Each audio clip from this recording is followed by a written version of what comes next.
That is the question. If you had to change some things, did you? There we go. Okay, I see. I'm live. Heck yes. I am Smarticle Particles Decode in the his house. I'm not really that smart, guys. I was gonna say, like, his house has not been used in so long, my guy. I can't help that has not been used since like 2022. Okay.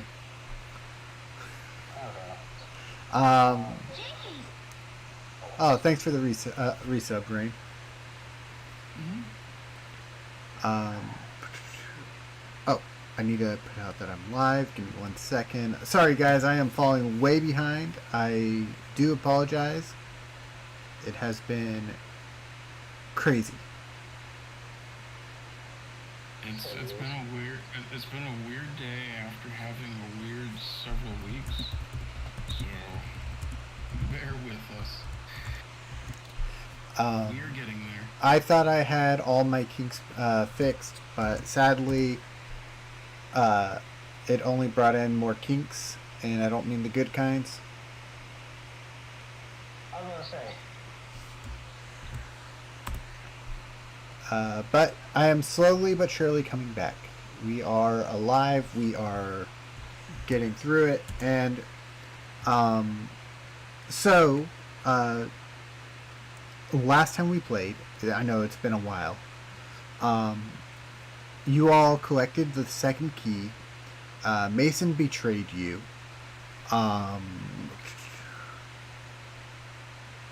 You escaped from the secret chamber beneath the church. The Chamber of Secrets. Hey, we can't use that. It's Harry Potter. Right. Yeah, we really can't. Canon 1. Wait, why is it saying Festival of Fools? I changed it. Oh my god. Yeah, mine had the wrong thumbnail on there too. I had to. We didn't do any prep work. We just kind of jumped into it. No, I mean, like, mine. It's like I brought up my stream info and it said Out for Blood, which is today's episode. And it says updated, right? Yeah. And freaking.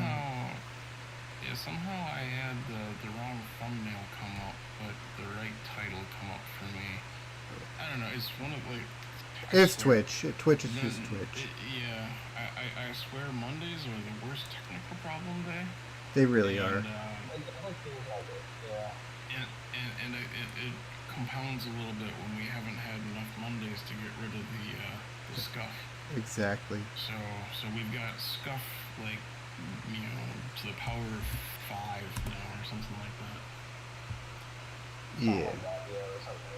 It happens. We're gonna deal with it. We're gonna push through, and we're just gonna be us. But yeah, the last session also, Gabriel was told to take a level in cleric because of reasons that happened in the campaign.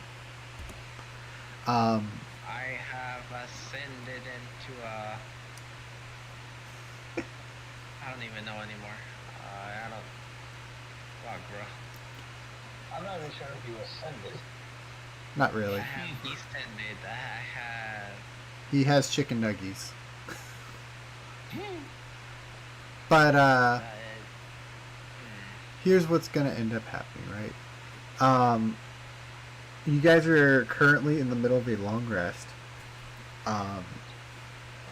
And whoever you want can be having the first shift, or the current shift. Nothing's gonna attack you just yet.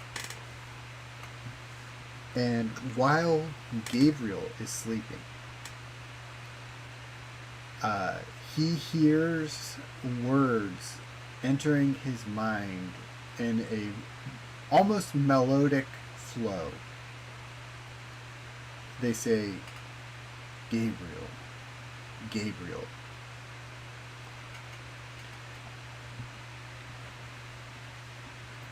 Gabriel is not here. Please leave a message after the beep. He says again, Gabriel, Gabriel. What? I see you are taking a liking to the divine lately. So as of today, I am giving you my blessing. Who am I talking to?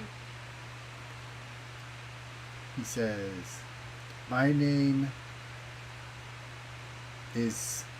Oh man, I did not come up with a name for this guy, but... You know what? He'll say, hello, my name is Baron, the Elder God. Oh, you motherfucker. I don't Oh, even no. know if that's a good or bad thing, but I'll go I with. dare say Ronan is Oh, God. Motherfucker. Oh. Oh, sorry. Anyway, let's continue. Please, please. Yeah, He says, I am Baron, the Elder God. Okay. What do you do to be specific? Well, knowing that you are a rather chaotic individual, Okay. I am a god of chaos. Okay. Before the foundation of the current gods,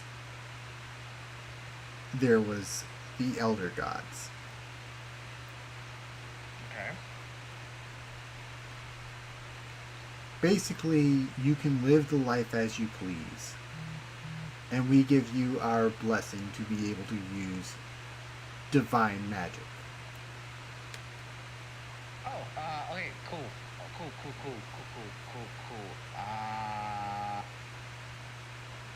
Is this gonna be be a problem for the future, or is it just something I have to keep under the table, or? He says, as of right now, let's keep me a secret. How's that sound? Cool. What can I do again? Basically, you can do whatever you please, as you've already been living. The only thing he asks is that you don't mention the Elder Gods. Okay, cool. I can get behind that one. Yeah. Hey, what happens if I need to reach you again? All you have to do is pray to chaos.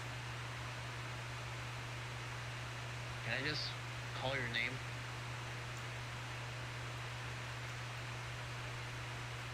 If you can call my name in the ancient tongue. Okay, how do you say it in the ancient tongue? I need you to roll a intelligence save. I got a 12. Alright, so with a 12, you can't really understand how he pronounces it. It just sounds like a bunch of clucks and like weird sounds, like animalistic sounds. Can I use a performance check to mimic the sound? You don't know what kind of syllables he's using to even make the sound, or what kind of like vocals he's using to make the sound. So I would say it's not really a performance for that. Oh, fair enough.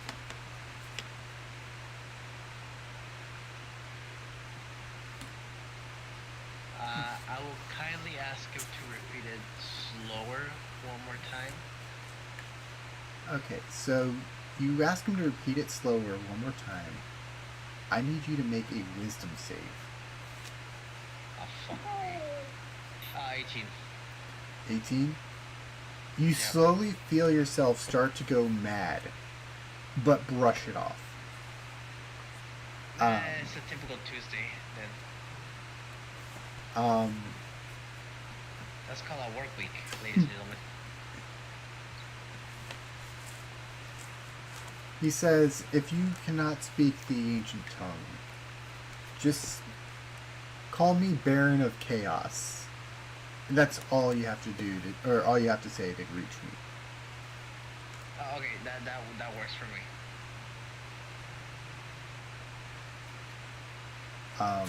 Okay, cool.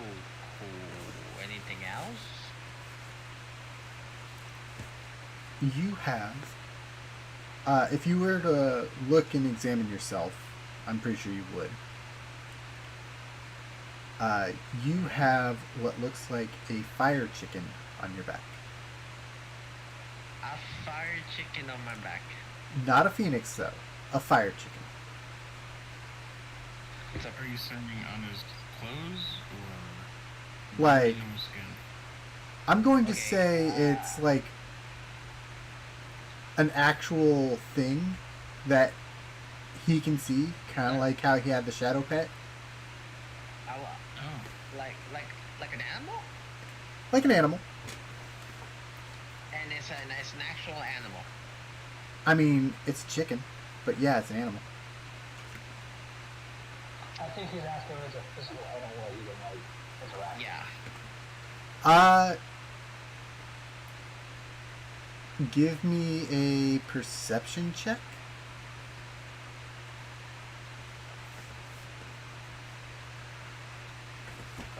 20. Okay. So you notice that it seems to hold the same kind of physical properties as Rappy did. So I can see it and summon it whenever I want, but other people can't, right? More or less. I'll go over this pet later with you. Okay. Cool. So my fever dream is done. Yes. You basically go back to your normal dreams throughout the night. Gotcha. Okay. I do have to apologize. I am going to disappear now. No, that's why we hit you first. Yeah. I caught on to that, but yes, Yep. that's. Sorry if it seemed rushed. Yeah, don't worry about it. You're good. Yeah, I'll be back maybe like in an hour or half an hour. I don't know. All right, whatever. But I'll be back. Whenever you come back, let me know. That's when we'll probably have the big boss fight. Boss fight. Yeah. Till then, I have filler for you guys. So yeah, cool. For sure. You can progress if you want. Just fill me in later. Okay. Yep. All right. For sure. Bye. all right. So your night ends rather peacefully. Nothing seems to attack.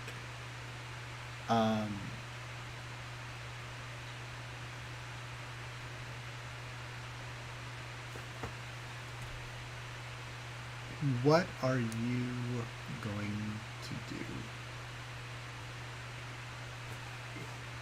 Yawn and go back to sleep. I'd say at this point it'd probably be morning. Like morning now.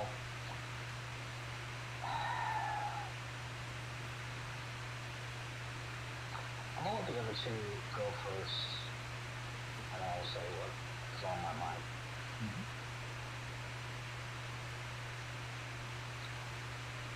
I honestly don't have anything in my head for what to do next. Just kind of get up and see what other people want to do.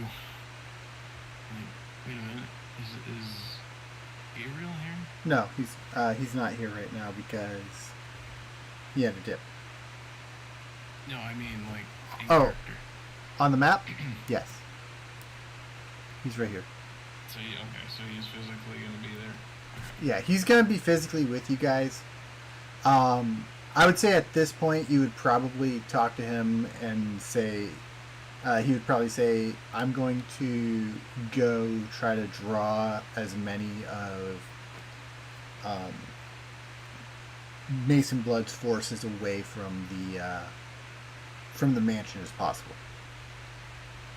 Okay. Good, we have a straight shot for him trying to track us down there. Actually, I'm going to go ahead and put him on the GM layer because he's not here. Yeah. All of you would hear something kind of echoing in your heads when you wake up. You would hear the words that Mason spoke as as he locked you inside, saying, "One for the corpse, one for the father's shame, and one for the conscience. Are you ready for the door?"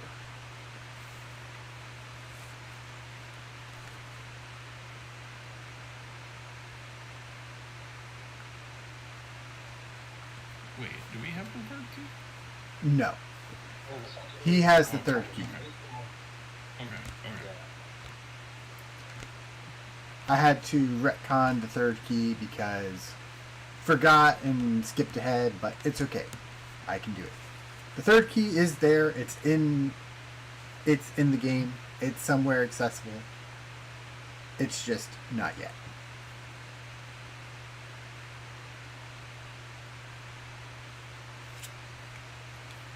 I don't know, guys. Are we ready?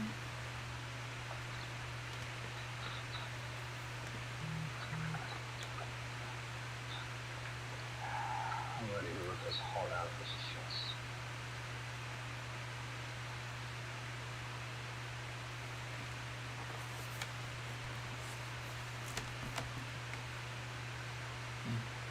So we I have will one say vote for. So we have one vote for heart ripping. Cece? I'll help her break his ribcage. I will say that we both notice that with Elira right now, she's not as much of an outreach as she was before, but there's a level of like a silent anger that's there. Like very, like you two obviously know it by now. You know Elira's expression when she gets pissed. And right now it's just a very quiet, soothing rage.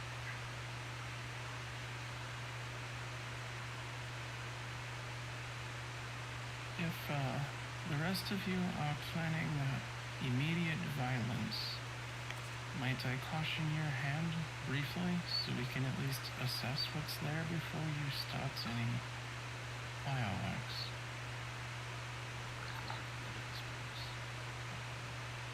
We do not.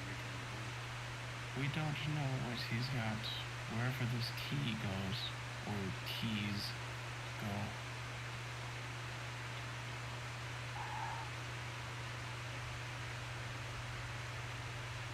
When we were there, it was literally just him in an empty house, but he has more.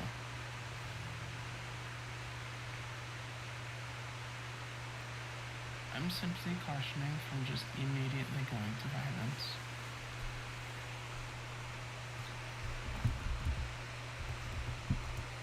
You think he has a dungeon there?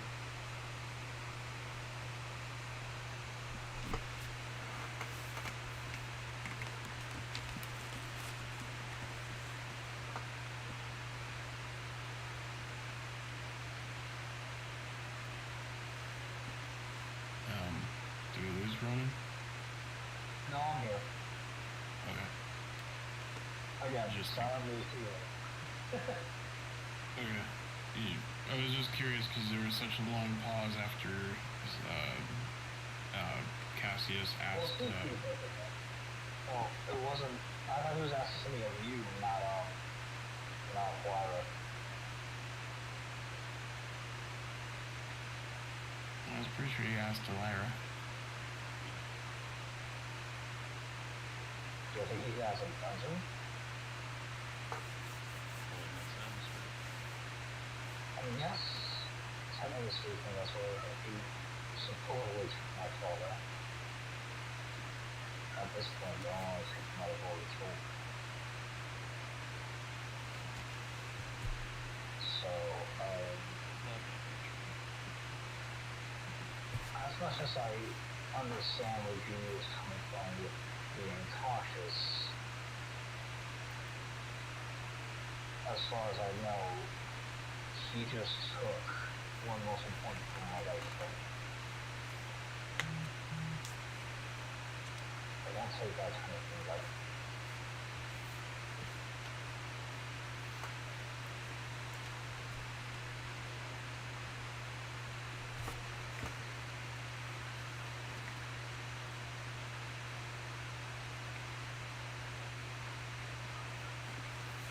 So we know how we're going to make somebody next week.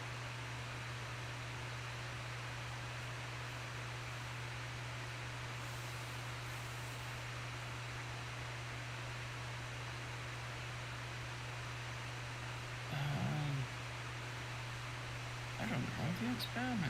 The experiment seemed like a nice chap. Perhaps we could simply ask him to walk away. Well, remember, people did just say he was going to be distracting enemies. That's So, true, but you might still have to muscle up pretty close to him. That's true. Enemies go boom, sir. I don't know if you can persuade someone else that's actually sire enemies.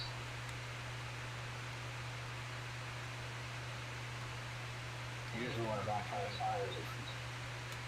Huh? If anyone can try it, people this way. True, but at the same time, it's usually hard for the influence of a sire over their spawn. You've got plenty of spells that listen to people say so.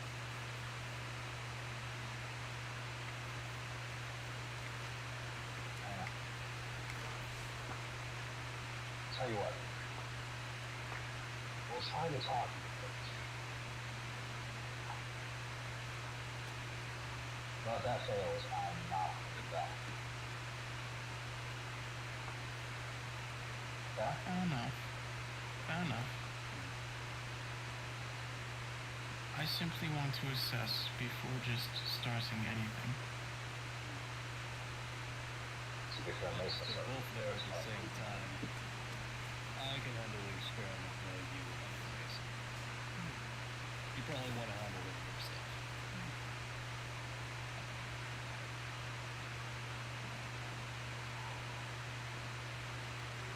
One of me does, but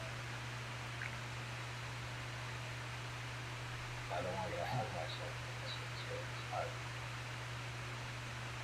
Our character, Decode, you might want to delete a message or Yeah, I already did. something that's in the. Oh, you already did? Okay. Yeah, it's deleted from my chat. I saw it. I did it quietly because gotta buy viewers? That's crazy. Oh, I know, right? I know, like, seriously, do it like everyone else. I just mentioned it because I can still see it in your Yeah, side. it stays on on the shared stream for some reason, but I got rid of it. Yeah. Just making sure. Yeah, I blocked the chat, so Nice. Good. Okay. Sorry for the interruption. no, you're good. Also, do not forget, you also have a companion with you. Good old Cheyenne. Considering how tense it's gonna be, how you feel about Cheyenne. She says that she wants to put an arrow in his head.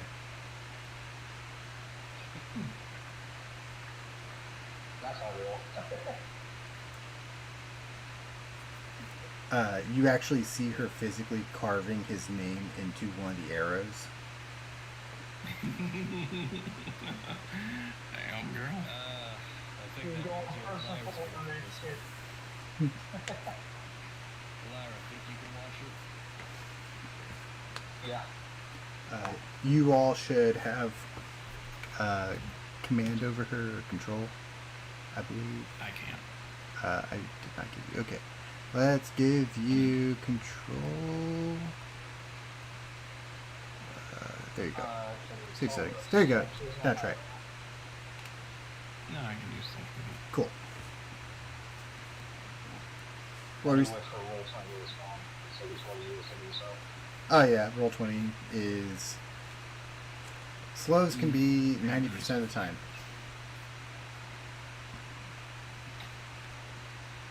Well, I don't think there's much more to say on the matter. Do we head out now?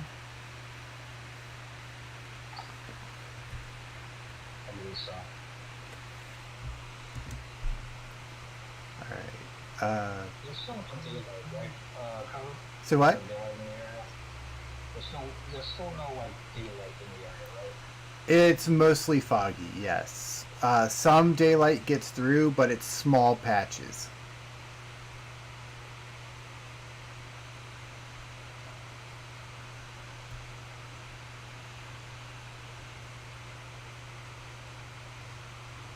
Alright. So, Sorry, big map. Sorry.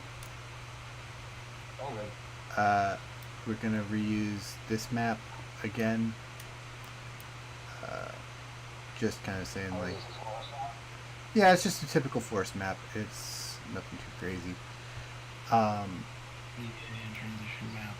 It's a good transition map. It gets you going places. It is still loading for me because it's blurry and It's because it's a big map. I'm sorry. No, stop apologizing, you're good. I'm sorry. I'm just kidding. Have you tried to adjust the graphics that I mentioned? Oh, I. Making sure that animated graphics are unchecked and Are you talking about me or configure Ronan? browser Ronin. Oh. Because it might help his roll 20. It might. I actually haven't gotten a chance to look at it, unfortunately. I don't even know if you pulled that up all this last time. It's all good, dude. Well, we can help you with it later. We'll talk later, yeah. Yeah. We'll cover it. As you make your way through the forest, I need each of you to give me a wisdom sanity check. Which will be a wisdom sanity save. Okay. Yeah, it'll What be is, in wisdom save. Everyone gets +3. that gives me a whopping 8.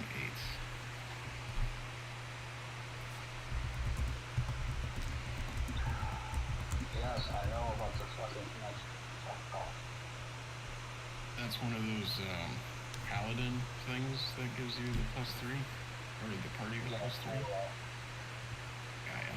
so pretty much because of my aura, you get +3 while you're near me on all saving throws. That's the Gaia. reason why I'm close on.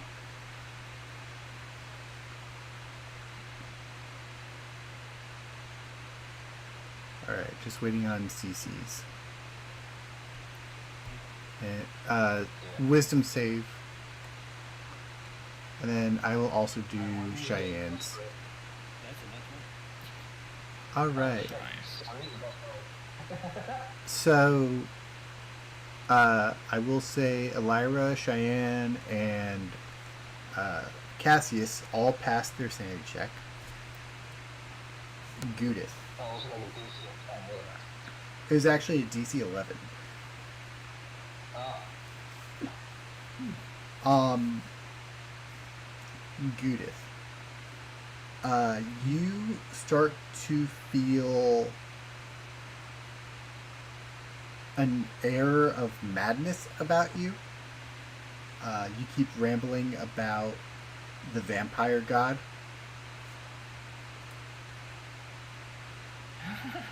The vampire guy's gonna get us.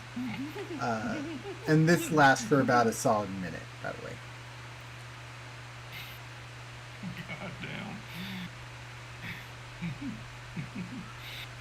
So picture this: she's pacing in a circle about with a little bit of a giggle, like I was doing before that. The vampire guy. He's gonna get us. He's in the shadows. He's gonna get on the tree. It's basically like the "You'll float too. You'll float too. You'll float too." Pennywise is too. Yep. And then there's a good, like, losing, like, some portion of, like, her morphine to do this. It would be funny if, like, it's just Jurassic gets deeper. Like, it doesn't, like, it's just, like, scarily deeper.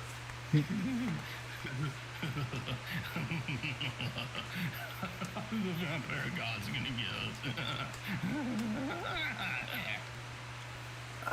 What check would this be? Actually, make me an intelligence check, Goo. Intelligence. Just a regular intelligence check. Just straight intelligence. Just straight intelligence. Might learn something through your own madness, that's interesting. Oh, now you get the target. It's a dirty 20, but Okay, so you think to yourself that you're speaking like common, but you are actually, like, to everyone else around you, it sounds like primordial.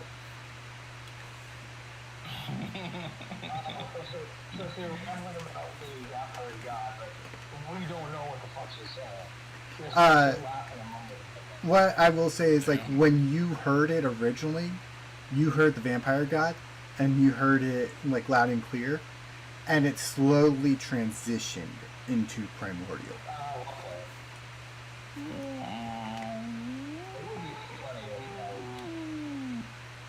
if, it would also be kind of weird if, like, you just have them just out of nowhere talking vampire. Don't give the DM good ideas. I mean, why would the police use for it, to be honest? Probably could.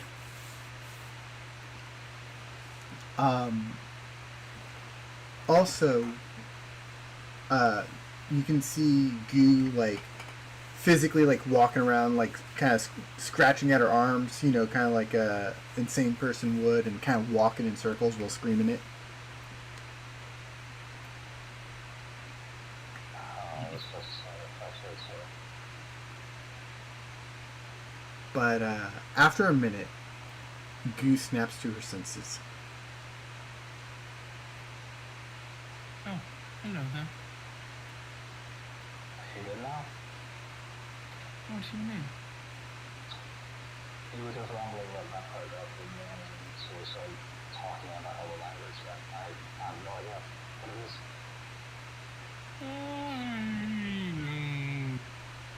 That one. Yes.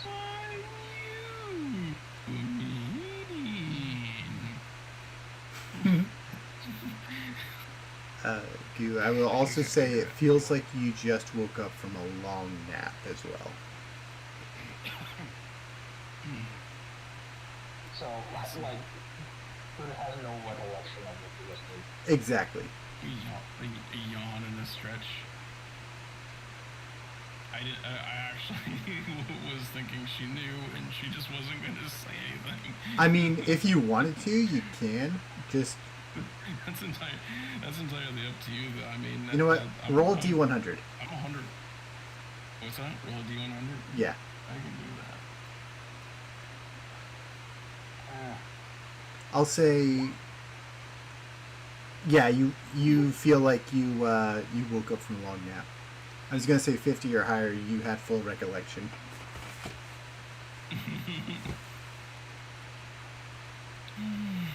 That was a lovely nap, wasn't it? Why are you all looking at me like that? You decide if you should check. I don't have a prostate. Thank you. Not like kind of like a Going to look at your other end. Cheyenne just goes, she doesn't have a brain either. It's okay. I was gonna say, when you say you want to look at the other end, picture a horror movie where the monster's jaw just unhinges in a very twisted and creepy way and just sags open like foot and a half. So, like, The Mask? Kind of, yeah, actually. Hilarious. Push your jaw back up into your face. Ow. Do you notice any unusual slime things? So what? Do you notice any unusual things? I'm all folds, and she just kind of pinches at part of her guts Is he asking into. Lyra or is he asking you this? Yes. Not from what I can see, I don't think, but I think this place is protected nicely. Somewhat different to how it's been affecting me.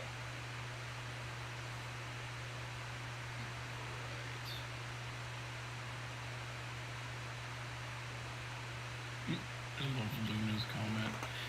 Numbers never lie unless they're possessed by a D20 with an agenda. Trust nothing that rattles after midnight. That works? Very That's much. one of- Lara, get a stick.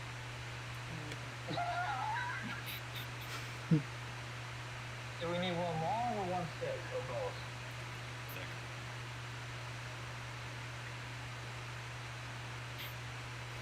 Lyra walks over with a fucking branch. That'll do.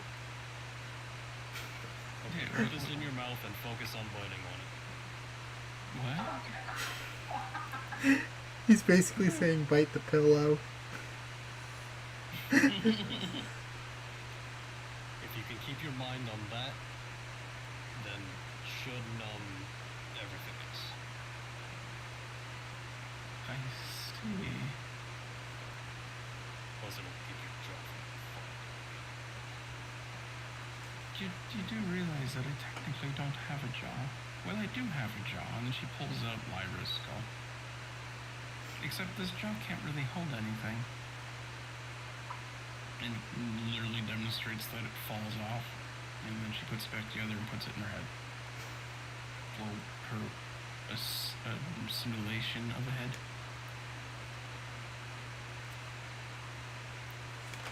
Well, either way, just focus on stick. She turns her hand into a mouth and starts chewing on the stick.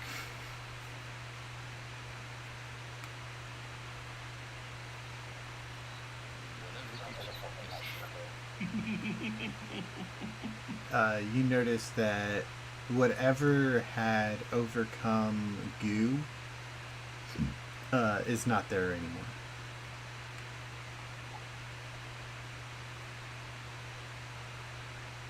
So it seems like when I have bouts of anger, the guru suffers from bouts of madness.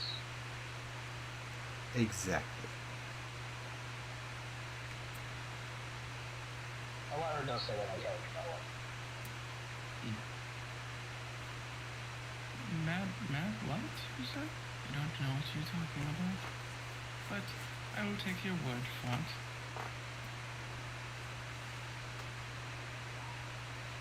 And I wouldn't lie to you, so.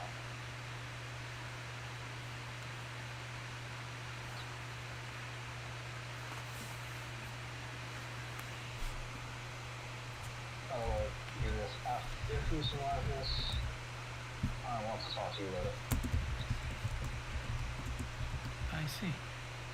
Okay. Don't worry, I'll forget to hold you to that.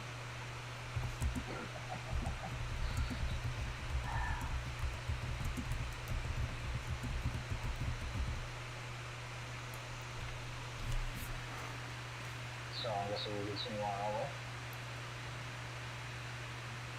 I dare say that I forgot why we stopped. So, let us be on. So you continue your trek. Oh, Oh, sorry, you good. I was gonna say, so you guys continue the trek, and I'm gonna use the same background because forest and everything, and it's a few miles trek to the mansion, at least half a day to get there. Um, and as you make your way, I'd say about an hour and a half has passed. You all feel something come over you, and you all need to make a sanity check again. Oh, one second. Same kind? Wisdom save. Yep. Oh, pass. That comes out to an 11, I guess, with the plus 3. Mm-hmm. Oh, me. Actually, no, I'm actually good. I got 14 on. I got 11 on. All right. I also got to do Cheyenne's. 1 second. She only gives a plus 3. So, I'm going to say this. Oh, wait. Yes, I'm going to say this. Only Elira and Cheyenne passed this time. Wait, Judith also got an 11 because she got an 8 and another plus 3 for that. This save was not an 11. This one was a 13. Okay. Okay. So Elira and Cheyenne are the only two that passed. Both Gudis and Cassius. You both go mad for a minute again. Cassius, you start mentioning the will of the vampire god. Talking about the will, but not really speaking what the will is. Gudis, yours is a mention of the armies of the vampire god.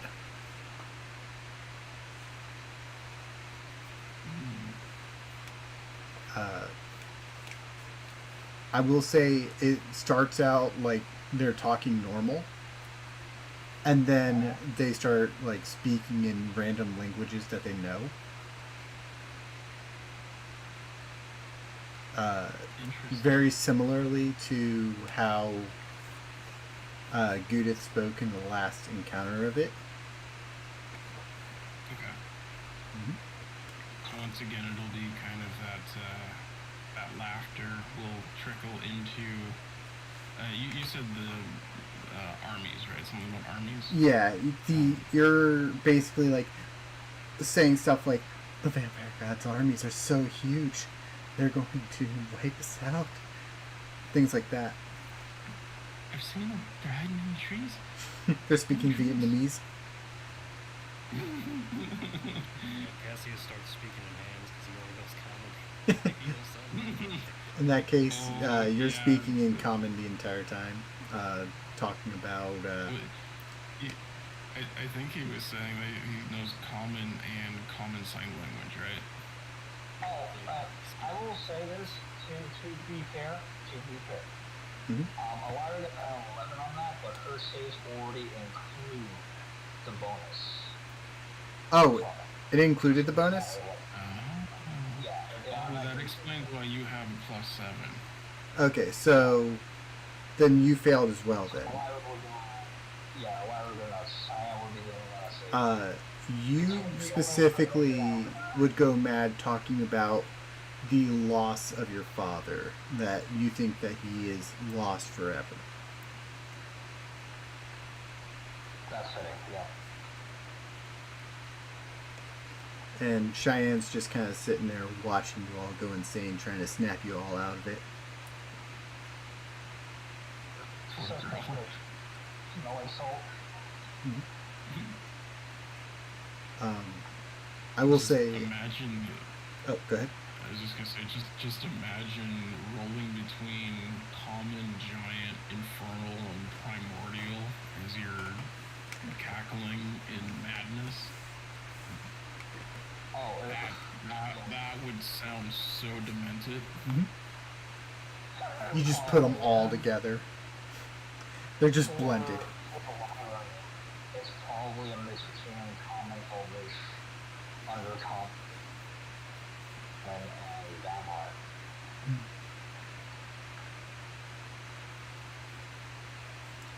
And as DM outside a game, the reason why I will tell you that the save raised is because the closer you get to the manor, the more it has the more it tries to affect you. Okay. Yeah, that makes sense. I have a question. Yeah, what's up? When Gudith recovers from this, Mm-hmm. we've been. Oh, I've talked to you a little bit about counter churn and in 14 and 24, and we've sort of talked about like using probably more of the 24. Yes. Yeah, there's a reaction. Can you still use that as like for instance, humming a tune to counter charm? Because like the way 14 kind of left it hanging is that you could literally just walk and hum a endless, counter charm. Because there's no limit to how many times you can use it. Mm-hmm. So I didn't know if it could work the same way, or if this would be. I'd say yes, it'll work the same way. Reaction the next time. It'll be it's basically a reaction, but once it's active, it's there. Okay. Should we all roll a D100 to see if we recall what just happened to us? Yes, I need all of you to roll the D100. 50 or higher. 50 or higher. Gotcha. Nope, did not remember.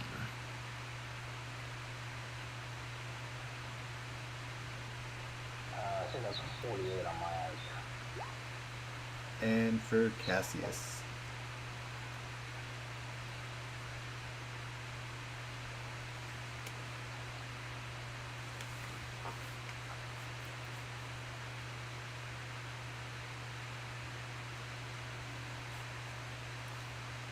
CC. Roll a D100 to see if you recall what happened.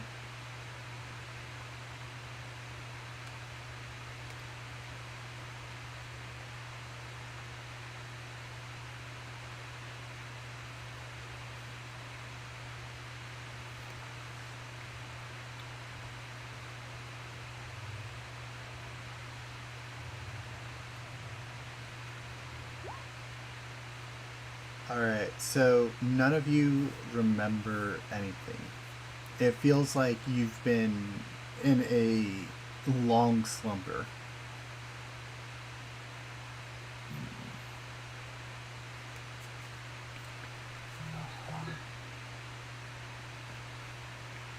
So why do I keep feeling so sleepy?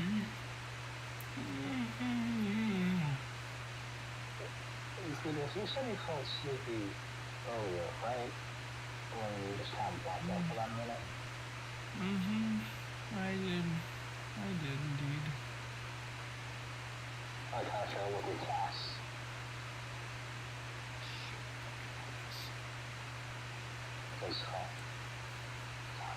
I'd say Elira is kind of, or not Elira, Cheyenne is kind of standing in front of Cass, kind of like trying to shake him still. Like, snap out of it, Cass.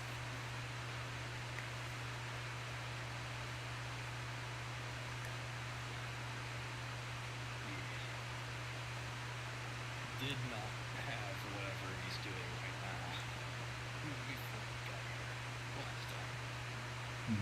Yeah, I think because perhaps he was mentally honest before, and now he's just letting this shit happen. I don't know, this is just another effect. He's testing us once more to see if we can get through it. fasting.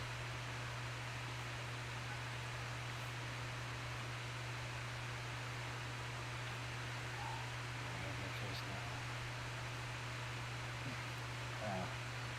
The faster we get there, hopefully the faster we can overcome this crap. I guess we keep going then.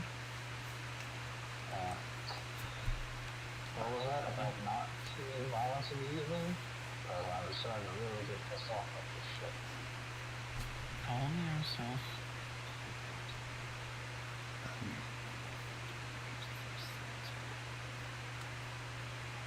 As you continue your trek, you arrive outside of the manor. I think this is the manor, right? Yep. No, that's not the manor. Okay. Yeah, that's a camping site. I'm not really actually looking at screen. Give me a second. Nope, that's camping site as well. That's what I'm supposed to do. Sorry, I don't have them labeled like I should. This is the manor. Okay. You guys are not inside the manor, so let me just kind of bamf. As you guys arrive outside of the manor, I need another sanity check. Do I feel this coming on? You would, but I'm going to tell you it is not a charm. Okay, so I was gonna say if I can feel it coming, I'm going to try it to see if it does anything. Yeah, I was about to say, like, if it's a charm, why would it have advantage? This is more of a fear thing. That looks like it would be a 15 if I'm getting a +3 from the paladin aura. You are. I got the same thing, but may I use a second wind? I will allow a second wind. Interesting. Isn't that? This one, more like anticipation. It's like, you know what, I feel it Oh, before I right. get right back up. Wait a minute. Is that 25 warlords? For what? Second wind? Yeah, because in 2014 you can't use second one on saves. Yeah, Actually, I'm not doing a second win on. oh, you're trying to do it like you're trying to tense up before you go mad. I'm gonna say no in that instance. I'm going to say no in that instance if you failed. I'll be only one that's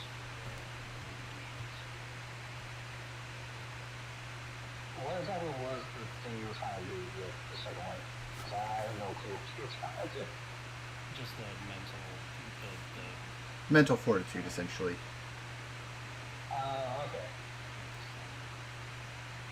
Okay, I didn't think about it like that. Because I usually associate with something with like your body physically recovering from damage. no, it's like the one time I did the running and Oh, okay. By the way, Cece, what did you get on your save? same as last time. All right. It was the same one. So, only one person made the save. Actually, no, two. Goo and Elira made the save. Oh, Okay. The save was 15 on this one.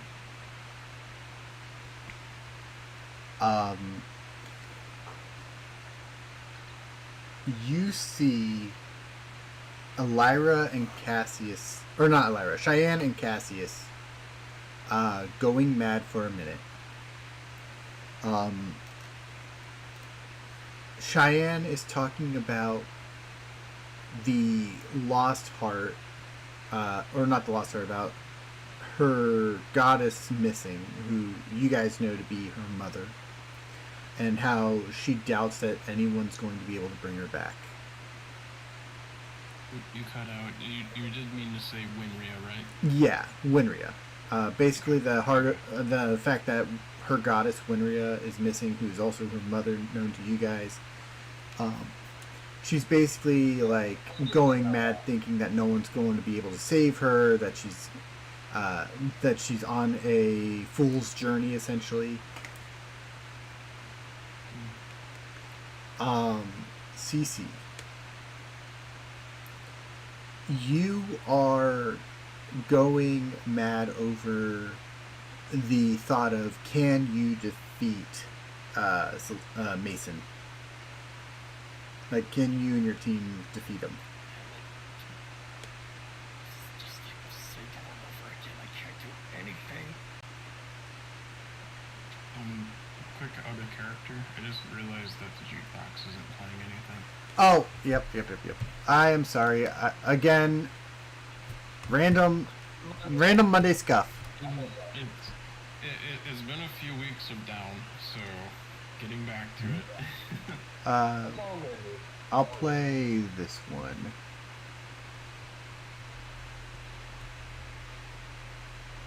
So with Cassius going mad, Goo's gonna look at Elira and say, "You get that one," and then Judith swings her arm back and full on slaps Cassius across the face.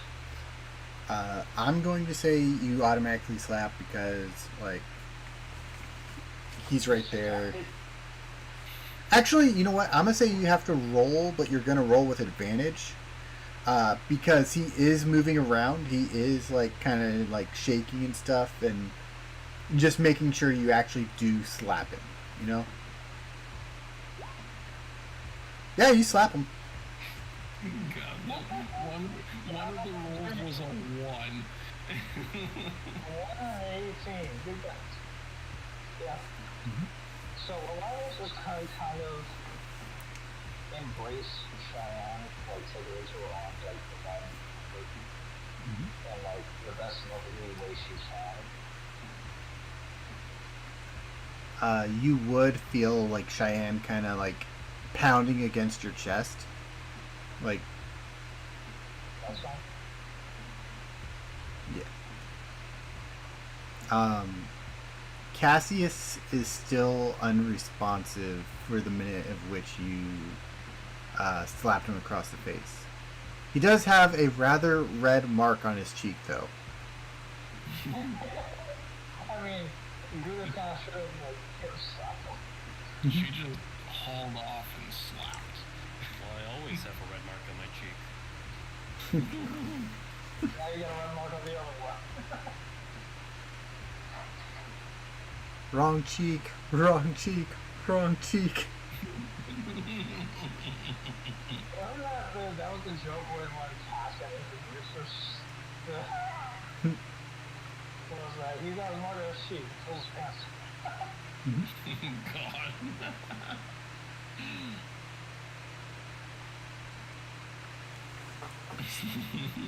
So the minute passes, and Cheyenne and Cassius both come to their senses, both feeling like they had just awoken from a rather long nap.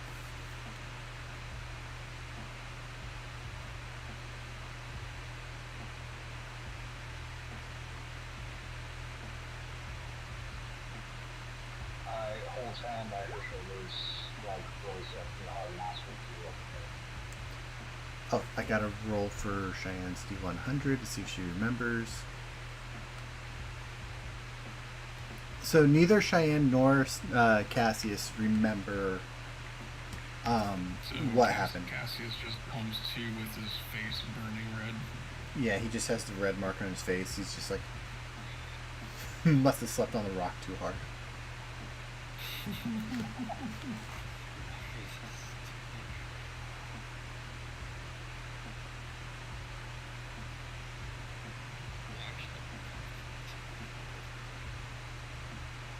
Well, I only touched you one place.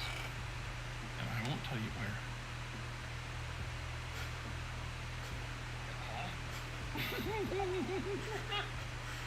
The chaotic slime, everyone. Yeah, what's gonna tell you? Okay, yeah, I wasn't here thinking we were that close. Are we not? Oh, I will call that the chair and go over the belt elevator. That, Okay. when you see it, Oh, that should not have been there. That should have been hidden. Okay. We're finally at the match, right? Like, we're just outside. You are just outside the mansion.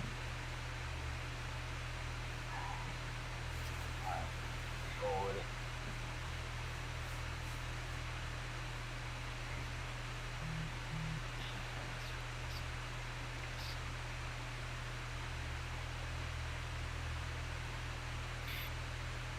Alright.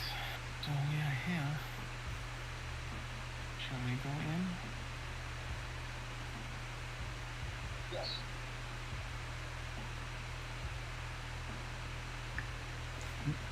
Let's make the best. Okay. Judith goes to check the door. As you go to check the door, I will say I need a wisdom save.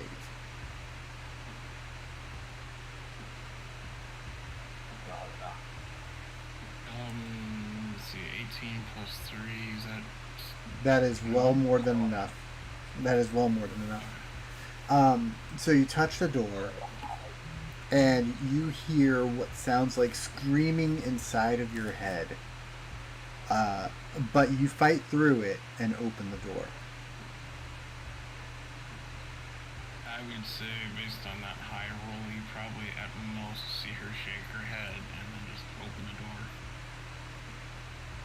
Yeah, that's fair. Mm-hmm.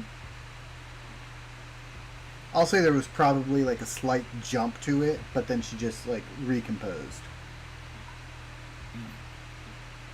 A fly was in my eye. Alright. So, nothing else resisted, we're just walking in. Yep. Y'all walked in. It seems unusually empty, but then again, you believe Gabriel to have kept his promise about being a distraction. Oh, this is the Christmas time.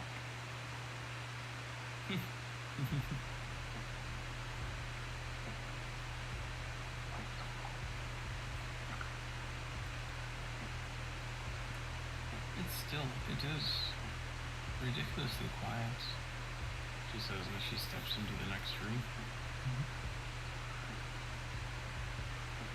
well, if you see anything, feel free to roll and wreck the place. This is not house. I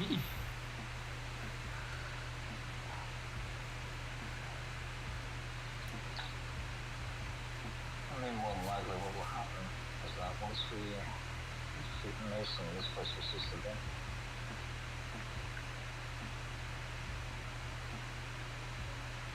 I would like to do an investigation of the area because it's been too quiet. I don't know. You want to see how long ago for like anyone's been there, or like? Yeah, like it looks like there's a fireplace in here. Like is it burning? Does it look like it's been unattended for a while? To your surprise, the fireplace is not lit. It looks like there is fresh ash, maybe from like a day or two ago. I almost heard something completely different. Fresh ass. Yes. Um, My brain's on but the fireplace is oddly not lit.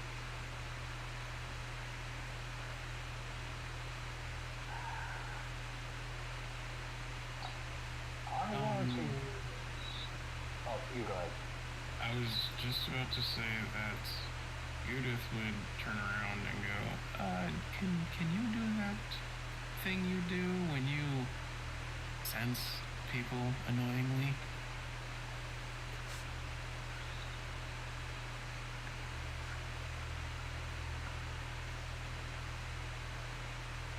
Are you still sore that I wasn't sensory previous files? Yes.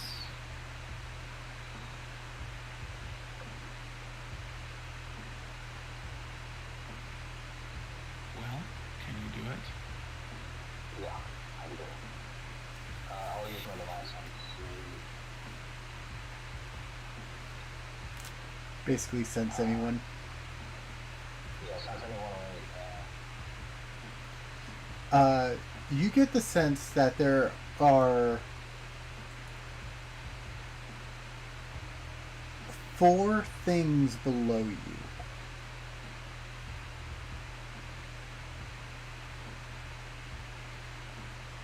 oh, that's not good.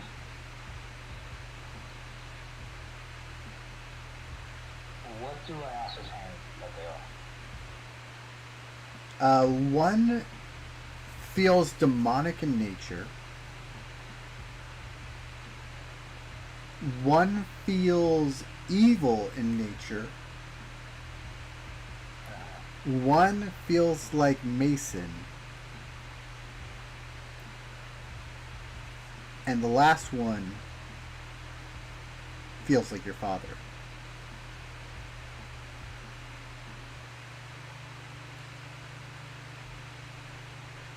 Lois.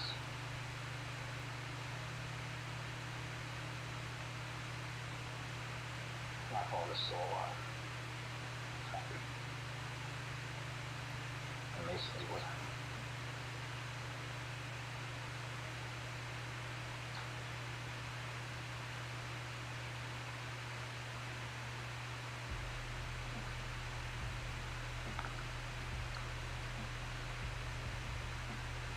You say you feel them below us. Yes. How do we get there?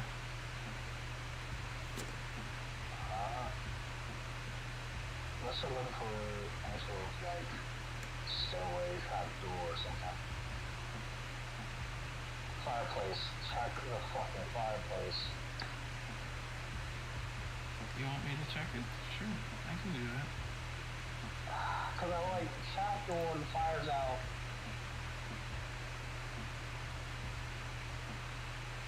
So, Gudith approaches the fireplace with the thin layer of ash in the bottom of it and tries to look inside, and I don't know how big it is, I don't know what the chimney looks like.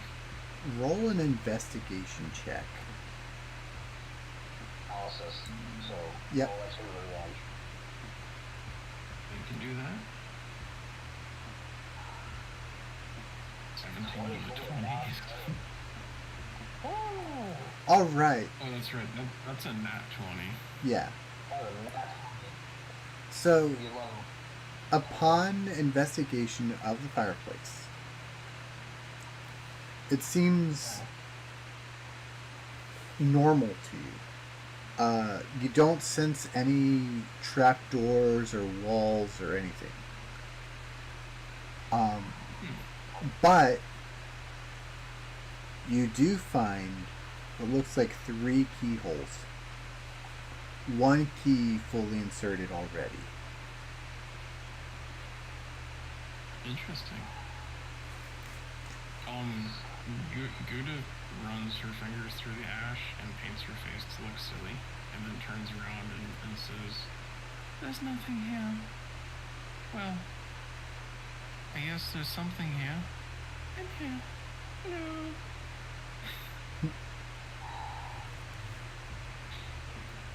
There's also 3 keyholes and a key.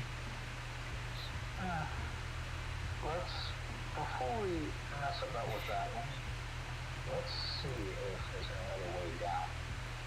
I doubt there will be, but we don't know.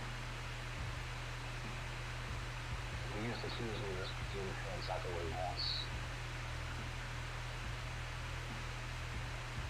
Ooh, shall I try to break the key?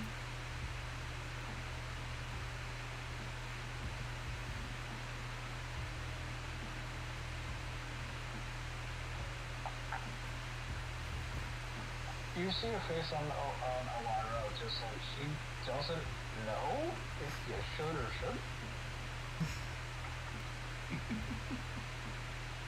like, I was going to just like, cause I had an idea to break the keys a while back. I was just like, is that gonna work from the government? Can they break?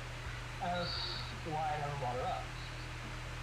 And it's just like, can that work? Would it work? No, but that's too simple, right? Is it? You know? Like that entire thought process of like, can it? Should we? Can it? And she'll just say that exactly like, I don't know.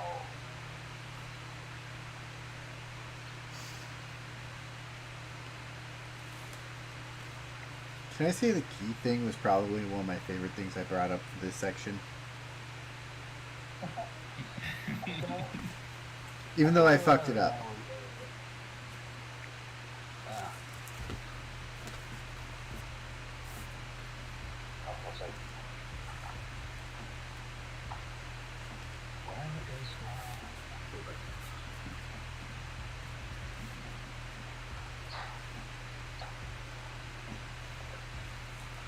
Sorry.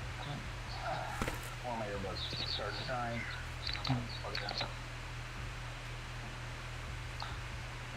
Sorry. Oh, it's okay. Oh, dang. That's fun.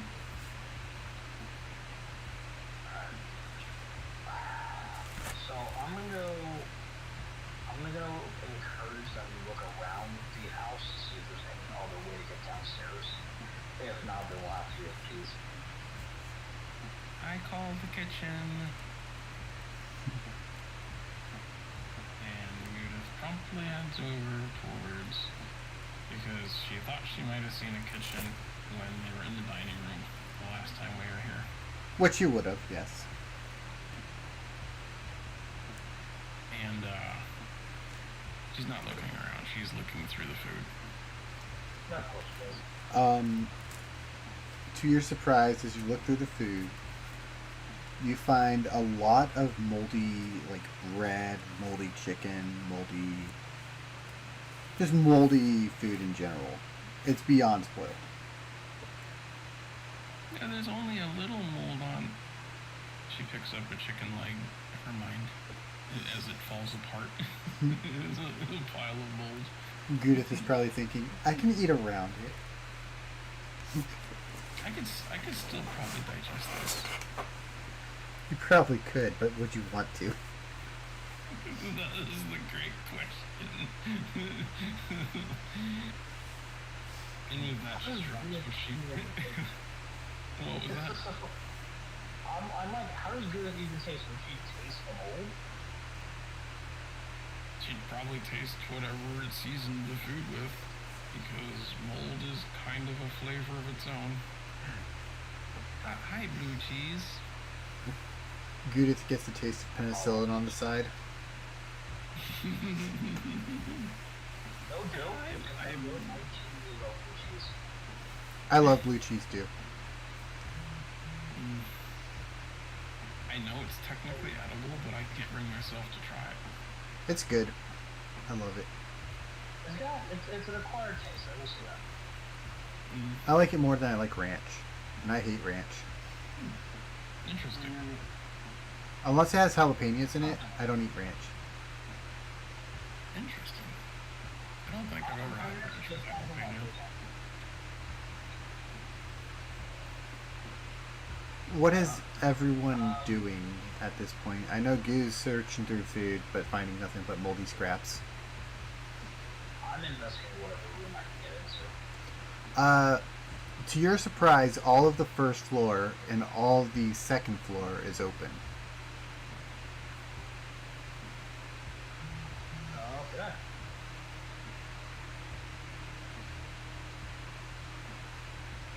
Knowing how vampires do their shit, I am not expecting anything of like major importance has been left behind in the mansion because it's just gonna all come to bits.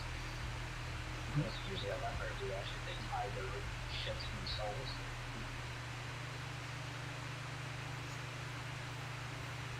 You never know. I feel like a Lyra would though. Yeah, but you know how a vampire lich would essentially work and operate? A vampire, yes. Lich, maybe not.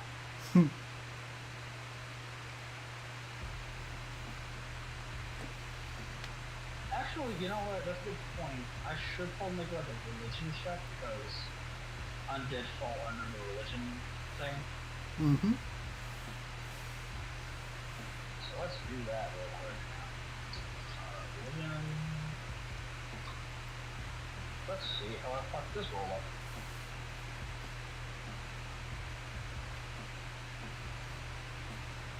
A 7. I know nothing. The most you know is that both your mom and your dad had written something inside of a book that you carry.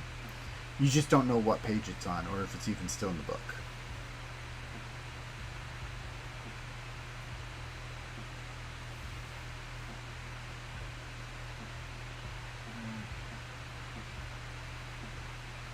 I hate getting low rolls on shit that your character should be aware of, but even though it's all Mm-hmm.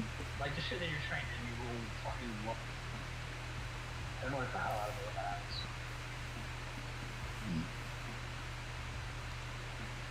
I will say that it does bring up an idea of you going into the book that your mom gave you. Okay. I actually, yeah, I think I'll look through the book. As you look through the book, give me a D100 roll. D100, okay. There's a reason for my madness here. I mean, I would imagine. 87. Okay. You couldn't really remember what page number it was, so you flipped around in the book. And you get to a page labeled liches.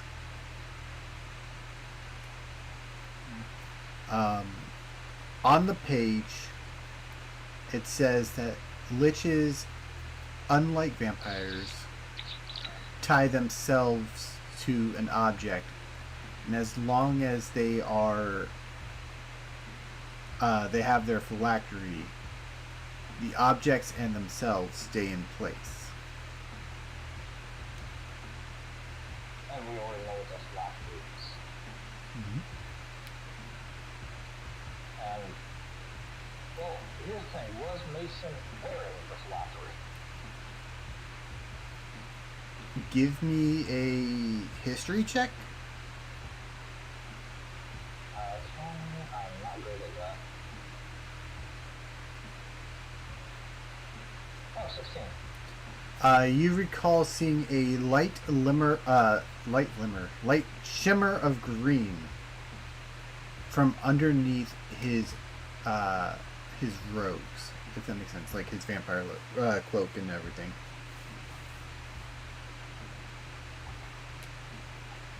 Well, I know what I got in for my fight shit out of him.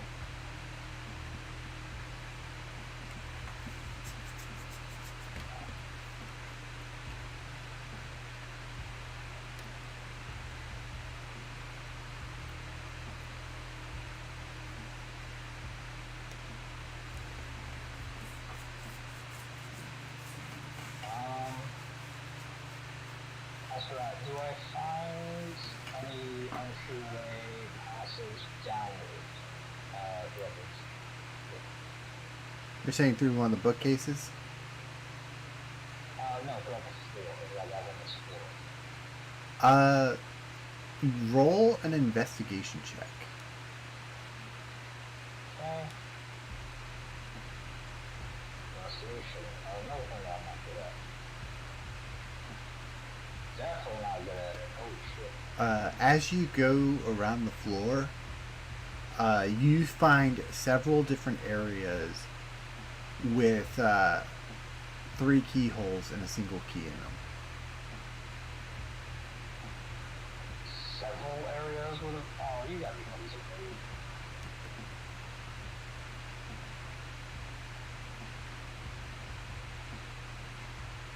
How does that even make sense? So they're scattered throughout the floor, right? The very first floor. And they're in different rooms. So, like, the one in the fireplace that Gudith told you about is the one from the main room back. Mouse is asleep. From the main room back there, you know about that one. As you walk in, you find in this room the same thing coming from the far wall that leads towards the kitchen area. In the room next to it, you find 3 keys before what looks like a cellar.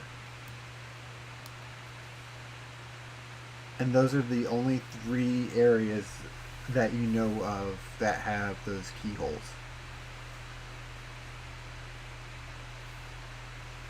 Okay.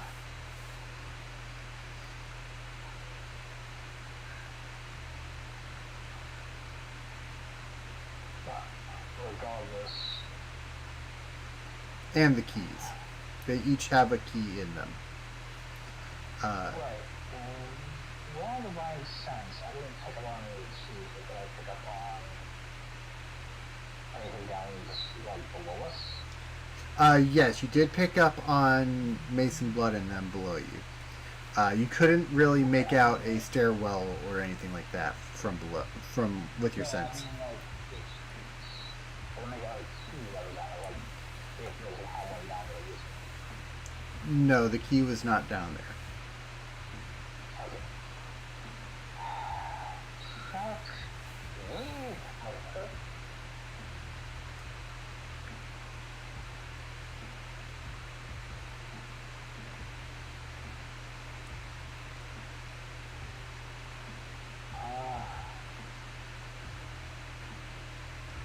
Guess I'll convene back with Cass and Judith and Cheyenne for now. Alright, Gudith is still in the kitchen unless you moved away from there. You know, she's just walking around the kitchen. Perhaps looking to see if there's any other doors in it. Which might be right there, a door. Roll investigation.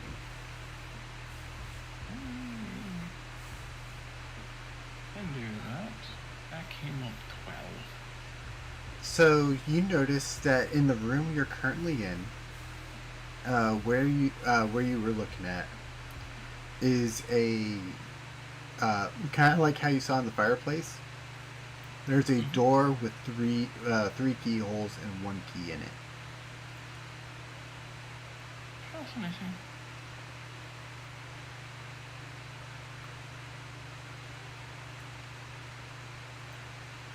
What do the keyholes look like? Anything special? They all look like the old skeleton key styled keyholes. Okay. Is there any markings around it that make it look like a puzzle?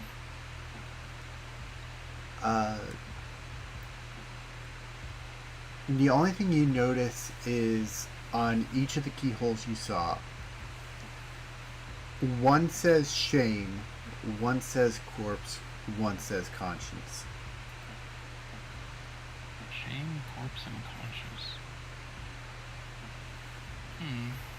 And that is on every keyhole that you guys have found so far. Okay, so there's a pattern with that. Is there a 1-inch gap around the door? Anywhere? It does not appear that way. Okay. I mean, there is a gap, but I'd say it's smaller than an inch. It's slime being up to slime things. Mm-hmm.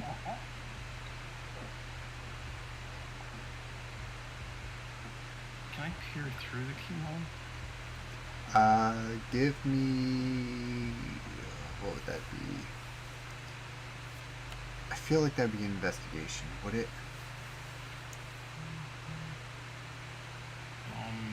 You know what? I'll let you peer through the keyhole. Just do it. Just do it like investigation though, or perception.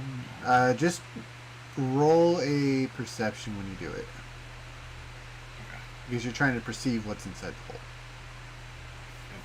And that was a sucky roll. That's an 8. It looks dark. On the backside, you can make out the letters. Basically a small little sign on the other side, and it says, "Got ya." That's awesome.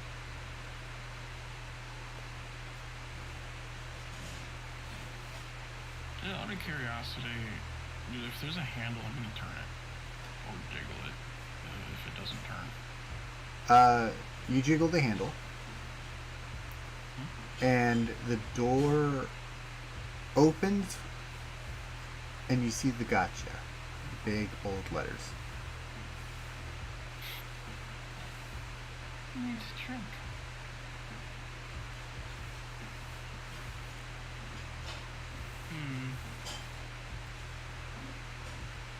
I'm tempted to take the key.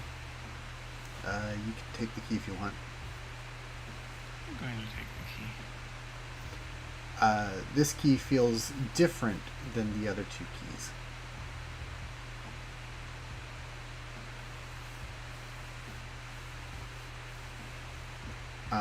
As you touch it, it just feels like a regular iron key. Okay. I'm going to take it with me. You now have a regular iron key.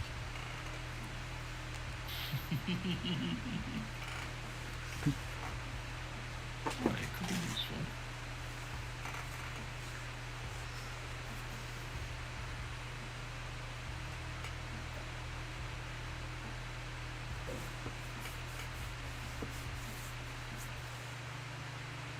Who's next?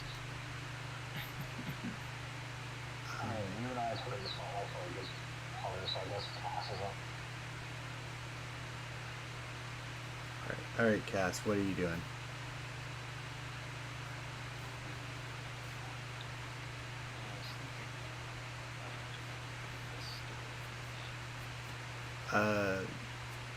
You can attempt to.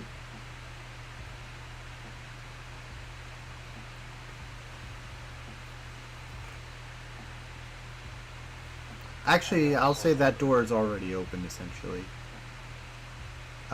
You got, Elira's already in there, so that door itself does open.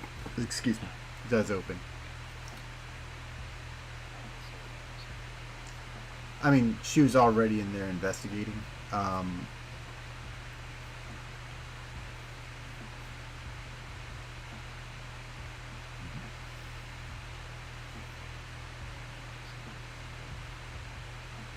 stairs is a dark path. This is fun. So, wait, did you go upstairs? Because that's the first floor still. I consider this a second floor here. It's technically a first and second at the same time. Oh, because I actually drew up a second floor for this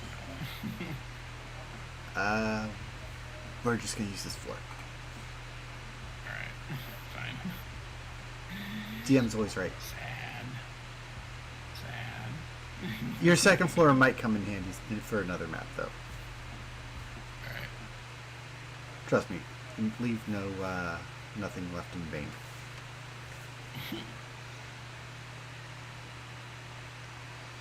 Also, Roll20 does not make it look clear sometimes.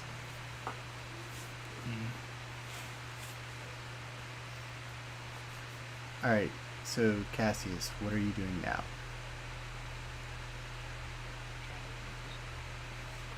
Oh, that door does not open for you.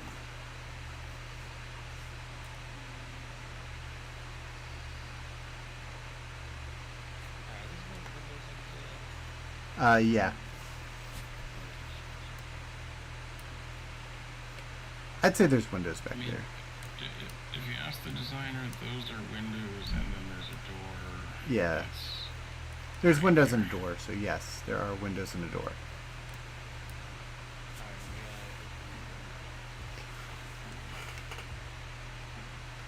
I will say roll a athletics check.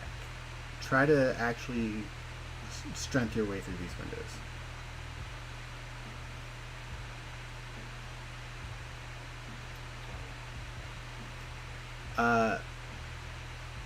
There were some nails holding it down, and you just ripped those nails out right of the out of the sill. The door, the window opens.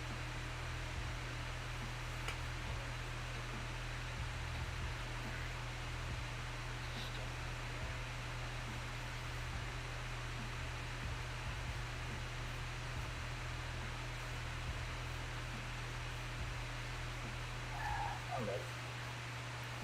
welcome back. Welcome back. As you walk outside, I will say you would see this because it'd be facing you right as you came out the window. You see three keyholes on a well outside.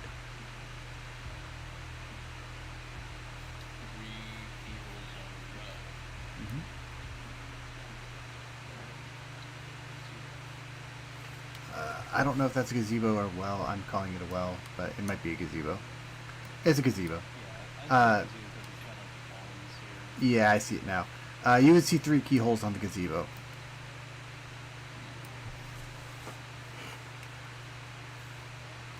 One key inside those holes, inside one of the holes as well.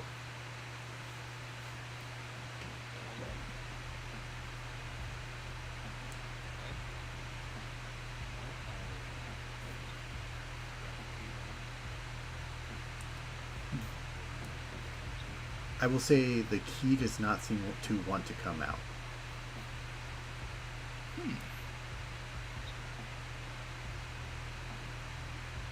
It's almost like it's bound to the gazebo.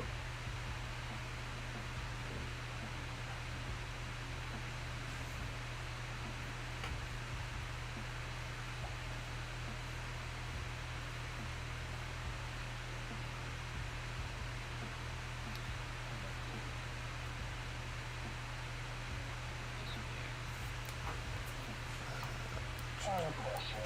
Yeah, what's up? I want to ask real quick. I know that the building and everything is tied to the phylactery, right? Yes. That's the next piece of the phylactery. I just want to see something real quick. I want to take out my sword and smack a wall with it. Alright. Roll to hit the wall.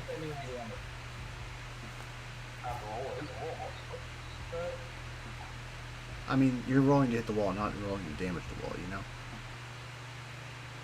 Yeah.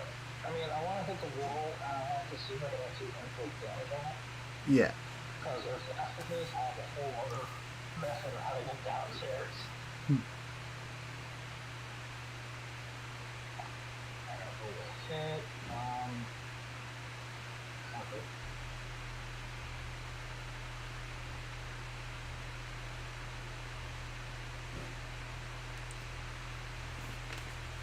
That's cool. Wow. Yeah, you hit the wall. Yeah, that's what the hell I'm used for not 20. Jesus Christ. Now the question is if I inflict damage. So you do hit the wall. You see your blade slash it.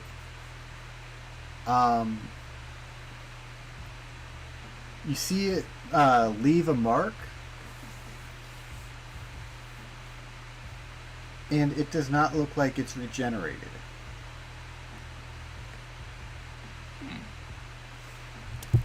Huh. I'm supposed to come out of this one. Hang on.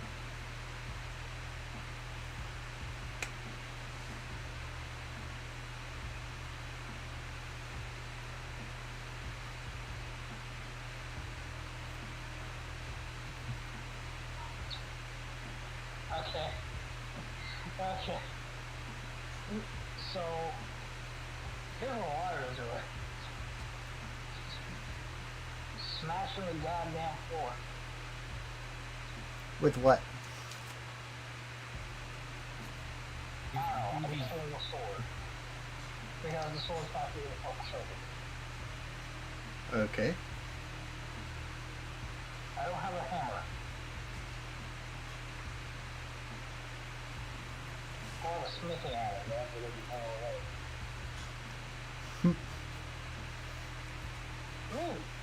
Well, actually, I could probably punch it for. I would say that's probably better than using your sword. Yeah, okay. On here, I was expecting to use iron buns to break the floor. Not the buns of steel. Oh no, it's the iron buns. Okay. If y'all get what I was referencing, it was from an episode of SpongeBob. Yeah, I was so bad. Neat.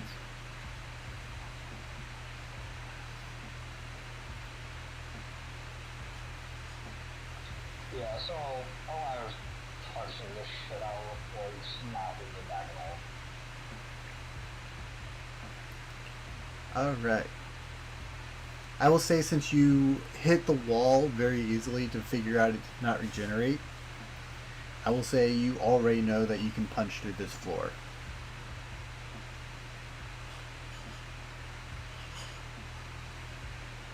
What's the Because you've already learned that you can punch, like, you can slash the wall and it not, you know. it won't regenerate, yeah.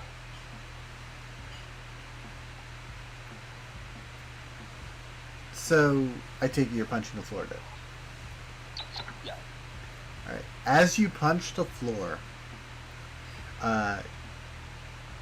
you can see what looks like a stairwell that looks like it leads outside of the building from where you were.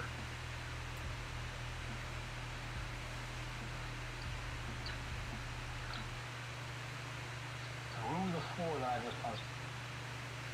Yeah, so you see like a stairwell because you're kind of like looking down at an angle, right? Okay. You kind of see how the stairwell goes up,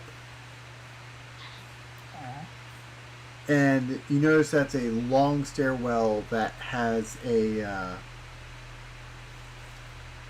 that seems like it just leads outside of the building. Gotcha,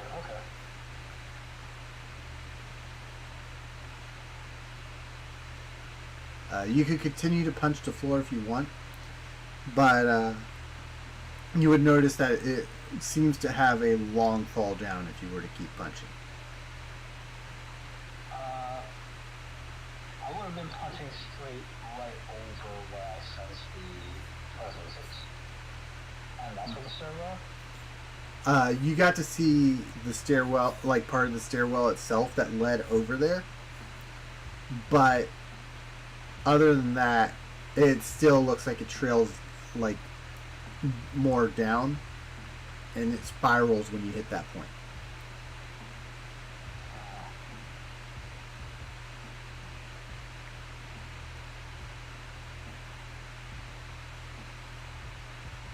And this could be another way down or not? It would be a pretty far fall down from that direction, from like right over it. Son of a bitch.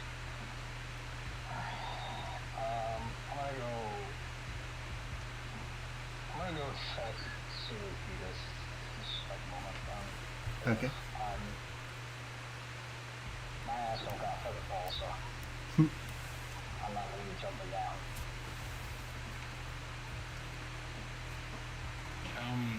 You would probably find her on her way out of the kitchen if you went looking for her.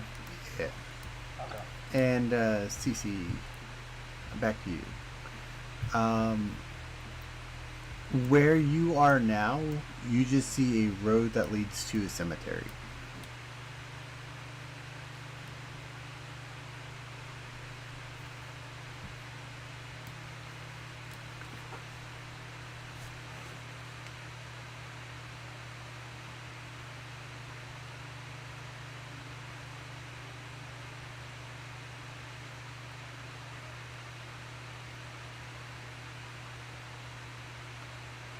Cece?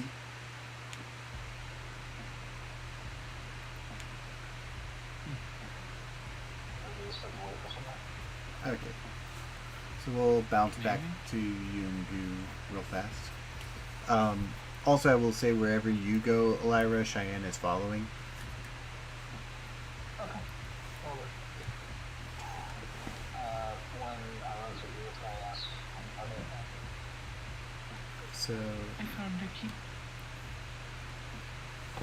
And she shows it. there's a few of those around here. There's a lot of spots where they haven't seen. Did yours have a gotcha behind it? Or fooled you or whatever? It was a I can't gotcha. remember what it said exactly. it was a Gotcha. gotcha. Okay. Yeah. I thought I did not check. This mine was a clever little joke. And now the key is mine. Not too bad.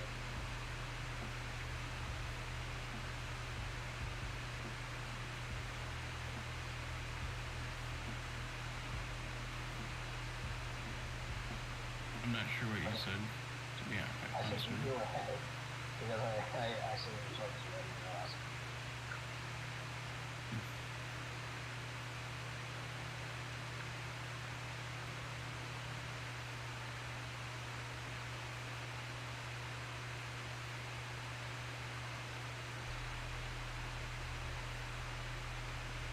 Wait, am I supposed to respond to something?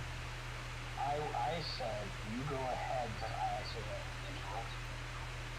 Oh, I don't think. I just said what. I think the last thing I said was, and now it's mine. Yeah, that's all you said And last. Okay, okay. Making sure I wasn't cutting you off or anything. Okay.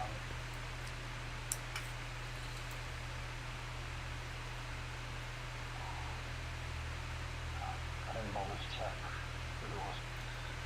So I'm not too sure what that happened. And I think I also found this, and I'll bring it over to the hole that punched through the floor. Ooh. Or so it's or black rusted as exact. What does this button do? Well, kind of. Wrong lever. So what does Gouda see when she's shown the hole? So you see the stairwell and how it looks like it trails outside.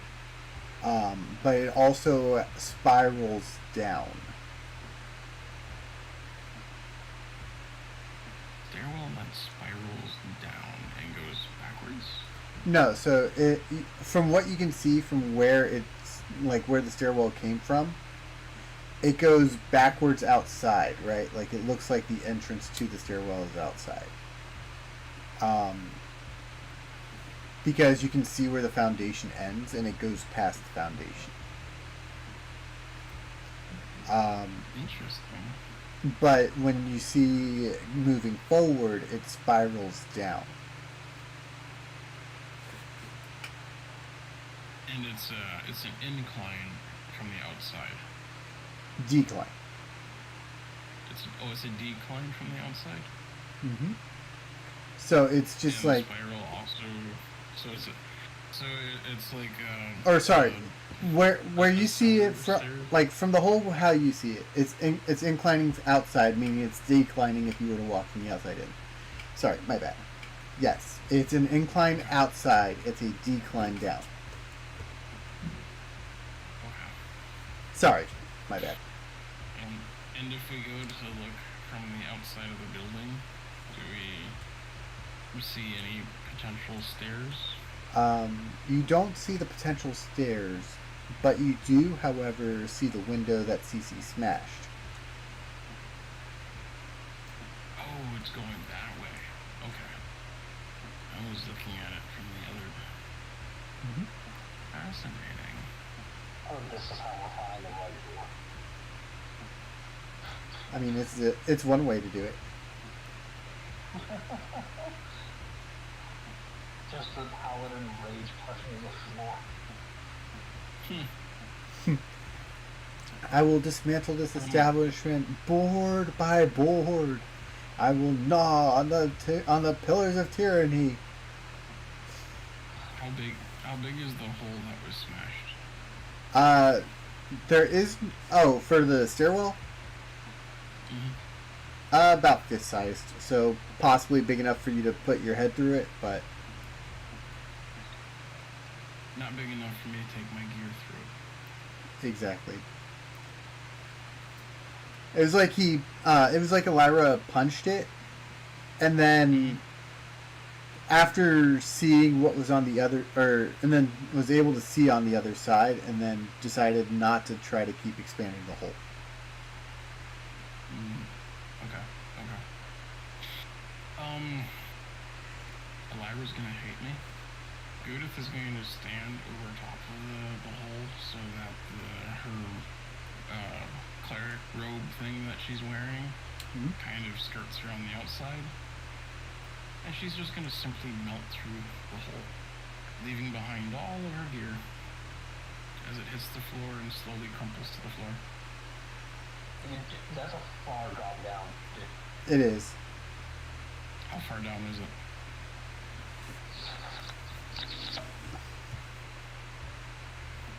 What was that? Very squishy. You're looking at close to, we'll say about 70 feet. Oh, 70 feet. Never mind. I'm not doing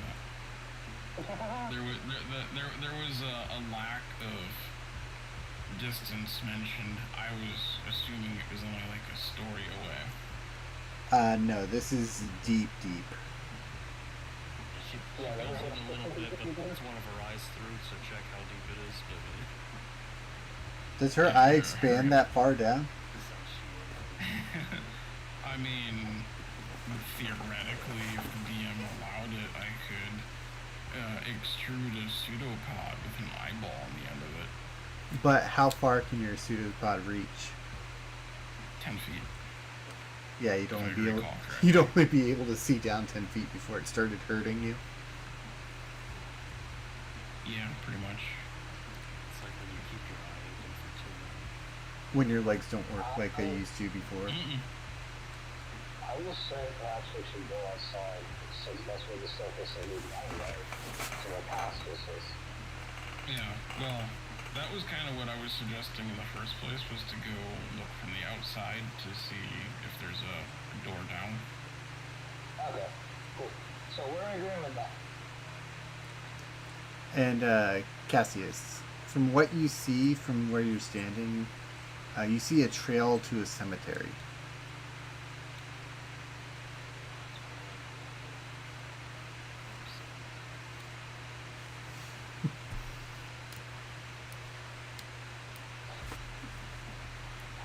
Just remember, there was one key in the gazebo, and you have 2 keys already.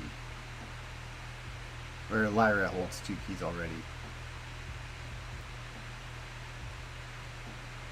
And Judith holds a mysterious iron key. That has no value or worth, and actually has no value and is worth like 1 copper piece. So Ironically, when I was looking at items, there is something called a mysterious key that has a 5% chance of unlocking a door that's inserted into. That's funny. That is hilarious. It's the key to your Mhm. heart. Anyways, we got this.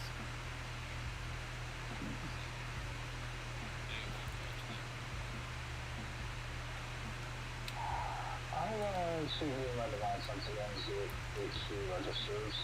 I know the other two do. You get a sense of the key resonating with you. You sense an aura from it. So you try putting it in. Yeah. I'm gonna look at the keyholes and see which one say which and what this current key is inserted into. Alright, so you have one that reads conscience, one that reads corpse, and one that reads shame. The one that is inserted says shame. So the remains is the conscience and the corpse. Yes.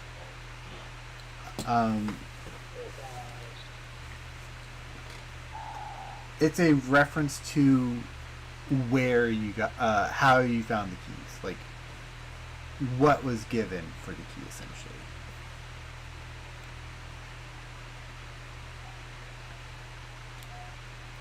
Oh, okay. Yep, okay. So, I imagine the key is nothing to push against the corpse, and only nothing true into the, The conscience, yes. conscience, yeah. Um, Because it would have required a corpse to get that fucking 200 exactly. So, as you insert the keys, a loud click can be heard, and the floor of the gazebo opens, turning into a staircase. Harry put it down.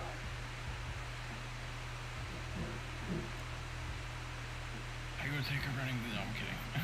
I was gonna do a You just go, Leroy Jenkins.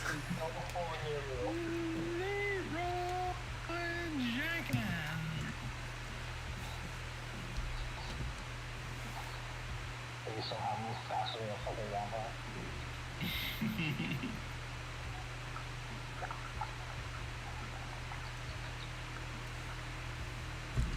Oh boy, alright.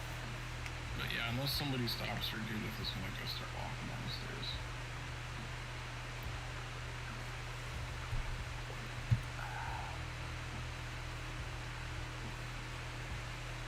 Let's see, is it this one?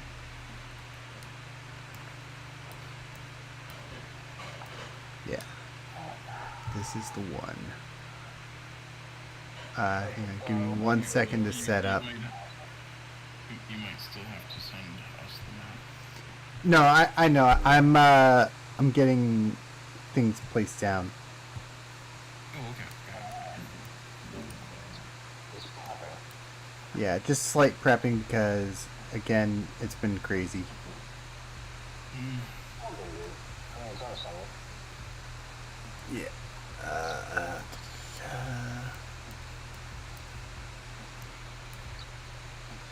I'm only gonna put this one down and then where the fuck are the rest of the thingies? I'll be honest, I said I wasn't ready for this, but I'm also kind of ready for it now. This will represent that one.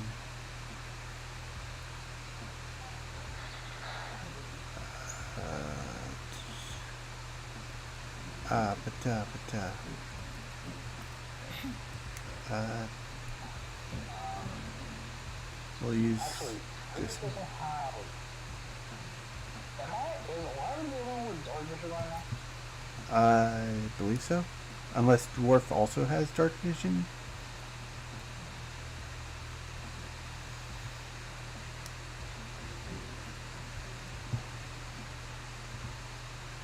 Is the stairwell lit up? It's dimly lit, I'll say. Worst case scenario, Alaric could probably take the lead and like ignite her sword. Gudith is already. Gudith would reflexively cast dancing lights. Why would As you do that? now, Why would I do that? Because it's dark. No, I said or we could do that. Oh, or I thought you said why. No. Apologies. No, I'm like, because that's why I was asking, like, am I the only one wondering? Because I assume we're underground, as soon as it gets darker, I know we're vampires. Vampires are seen in the dark, so, you know, why would they need light? Mm-hmm. It appears we have horses with us. so what? Little baby horses. The Little baby horses. the horses came. So, where the fuck is that? They're getting yeah. deleted. It's towards the top side of the... They've been deleted. They've been deleted. I copied and pasted. Okay. Don't hate me. Don't hate me because I'm beautiful. I'm not hating. I'm not hating. It's just funny. Okay. So you make it down the stairwell, and you hear what sound. Actually, I need everyone to give me a perception check. Are we supposed to be there? Or are we supposed to be at the spiral staircase?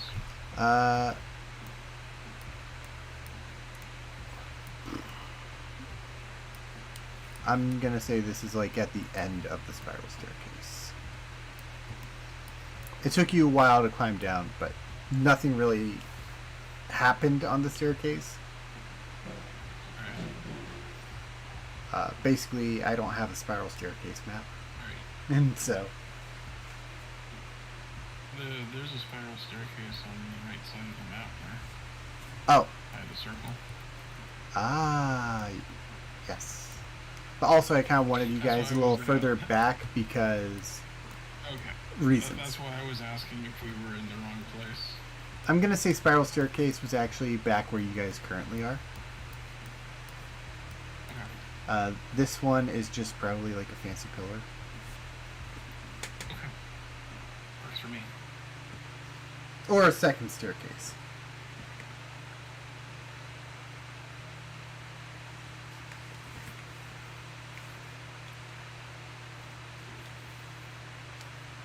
Okay, you were saying something about you wanted us to roll Perception. Perception check. perception. Oh my god. We'll do that. I was just remembering that I interrupted you asking about the stairs. Nah, It you're is fine. A dirty 20 for Judith.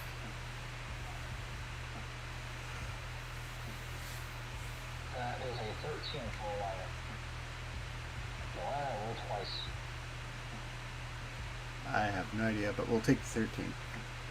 Because that was the first one to go through. Alright, so everyone hears this. There's a conversation between Mason, a woman, and a voice that sounds almost demonic. You hear the woman say, "You promised us the soul. You don't deliver." To all the Asian people out there, I apologize. I suck at an Asian accent. I was like, that sounds very Asiatic. I was trying to go for my best, like, snake-like impersonation, but To be fair, most snake people, most snaky people with, like, that sort of accent, they tend to be depicted with an almost Asiatic accent. exactly. Mm-hmm. True. You know, it's not that you're racist, it's just media in general is racist. I'm not racist, you're racist. I don't know if I would call it that, but... Fine, I'm not stereotypical, you're stereotypical. There you go, much better. Twitch, don't cancel us, please. But you hear her say this, and then you hear the demonic voice say,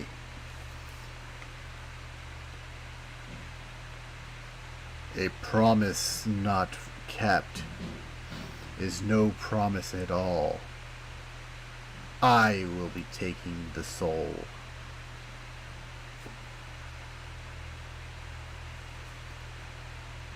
Is it in common or is it? This is all in common. Okay. Because Mason does not speak any other languages. Except for one. I was gonna say, I thought he spoke Infernal Oh wait, yeah, he does speak Infernal and he does speak Vampire as well. because his creature. Yes. Yeah, that too. However, not everyone in this group speaks in Infernal or Vampire. Got it. Mason's just kind of like standing there. And you kind of like holding his tongue. And then you hear the lady say, basically that, she wants her payment, which is the soul of what Elira could only picture as her father.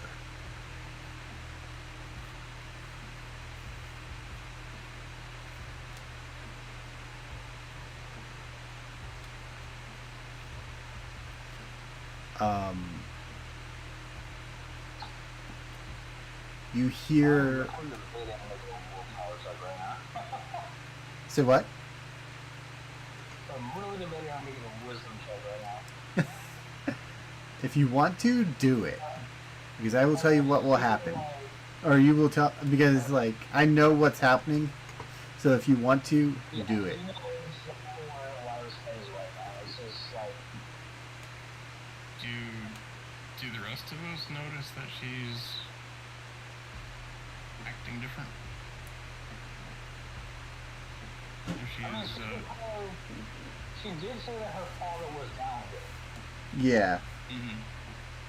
And she was already fuming before that Mason was, or had already probably taken him power. And now she's hearing these guys basically talking about taking his soul. When he's, like, her dad would be the only person with a soul down here. Mhm. And I'm just saying, if we notice that Judith is reacting, so am I seeing that? I would say you definitely see the tension growing. I will say it all depends on how Elira does on the save. Okay. So let's see. What was it say? I'm gonna let Code decide what you see on this one. Alright. I'm gonna say it's gonna be sorta high, but not, like, impossible. God. 14. Oof. I was gonna say you needed a 16. Okay. Yes, you do see her fuming. You see her entering an almost bloody rage. Elira, steady yourself. And Judith will promptly walk into the next room.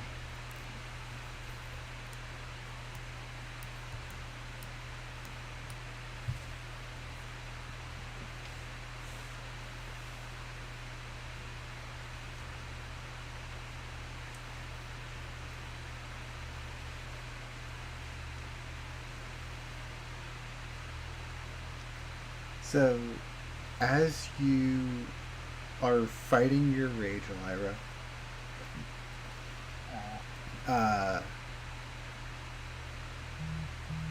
you hear Judith start to walk into the next room.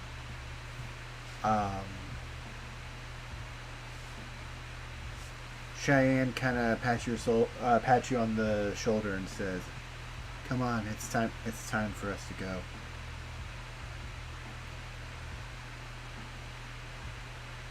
Not talking about leaving the area, but like pressing on. Right.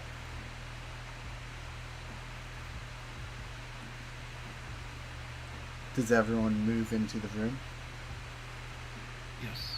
Yeah. That was the intention for me.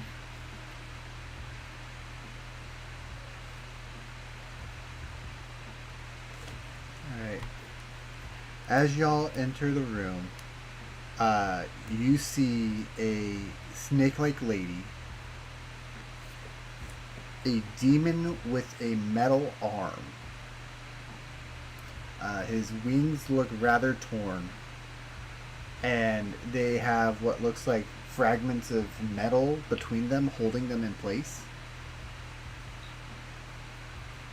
Someone once in a while you cast this. So what? I was able to move cast. Oh. Let me see. I think I gave you all control of each other, maybe? Nope. There you go. Now you don't have it. Okay. I don't know, maybe it was just a setting. But, you see the snake-like lady. You would believe this to be Hexel.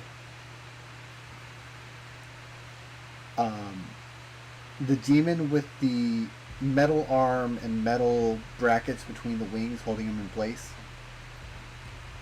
You see Mason. And then you also see your father. Let me bump them all onto the proper layer. The cultist is taking the symbol of your father. Okay. So in order, the one that looks like the guardian, like the spirit guardian, that is actually the demon. I just didn't have a token made. The woman is Hexel. Of course, you already know Mason, and then your dad. Got it. As you enter the room, Hexel and the demon go through a portal. The demon saying he'll be back for your father's soul.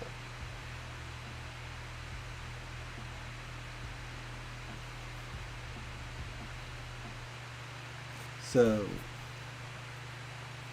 they disappear. And now it's just you and Mason.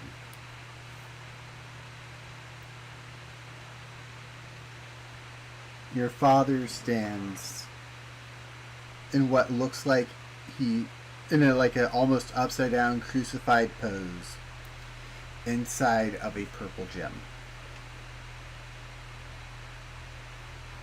You want to tell me how you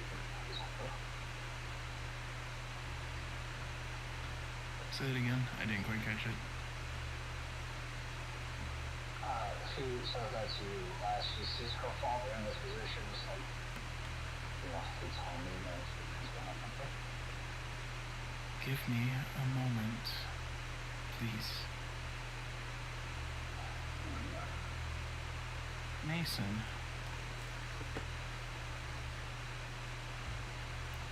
He looks at you. So it seems you survived the test then. I thought for sure you were going to die inside the chapel. I don't seem to recall a test. If there was one, it was rather easy.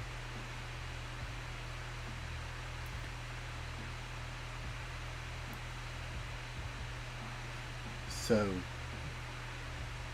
I see you also had to bring the keys. Did you like my little, should I say, challenge there? It was rather fun. I particularly like the token that I've kept, and I showed him the little iron key that I took from one of the doors. That old trinket, it's been staying inside my locked drawer for so long. I've been meaning to do something with it. Oh, it will be a fine keepsake for me. He says, As she talks, she slowly gets closer towards it. he's going to say, and your heads on pikes outside my house will be fine keepsakes from me. And with that, roll initiative.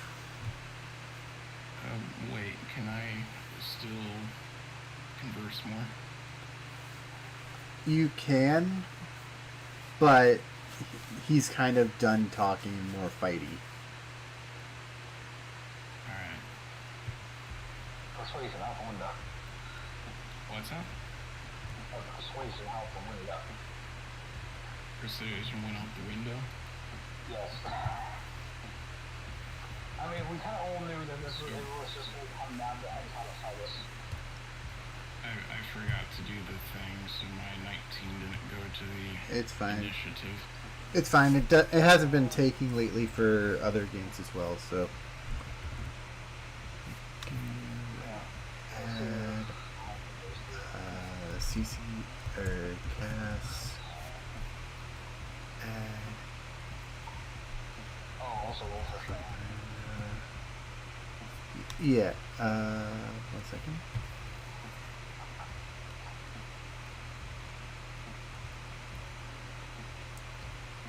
I don't know, you can have like go on last one, I guess. Nah, she gets her own turn. Cool. Alright.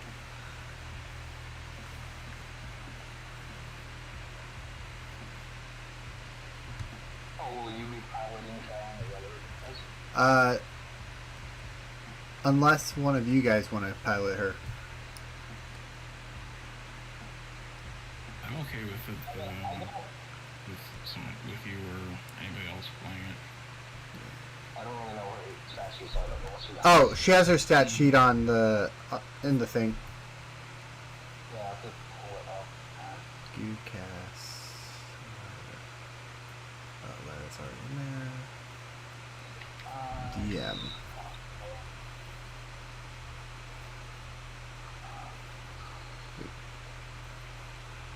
Letters 15, Goose 19. Let's see if the pilot two carriers at once, why not? Say what? Let's see if the pilot two carriers at once. Hmm. 14 for Cass. I have to roll d20 for Cheyenne. 1 second. Holy shit, Cheyenne got a good one. 21 for Cheyenne.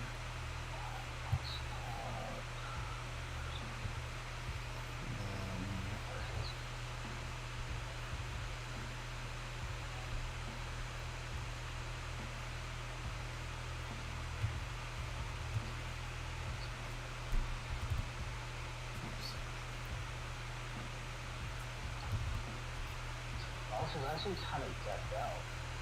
Yep. Alright. Let's have 15 versions later. So I kid you not, I was actually trying to get a low roll with this guy. And he actually ended up, Oh, Mason? yeah, he ended up getting a natural 20. Oh, for fuck's sake. Of course he did.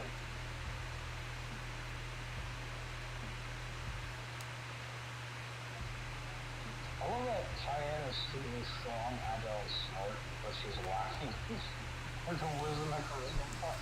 Yes. And that's due to story reasons as well. Oh, okay. I was about to say, like, her wisdom's kind of low for a ranger, like, man.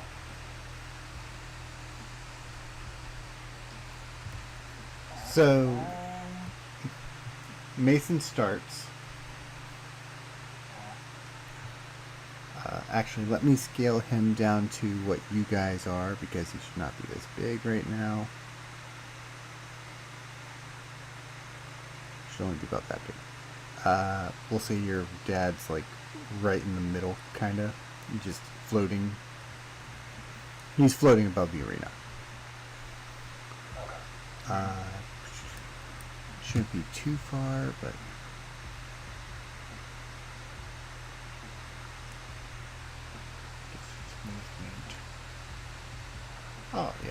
you can do that. So wait, Rain, did us just getting thrown into combat actually go on through the whole idea of the Yes. Okay. So, he is going to run up to you, Elira,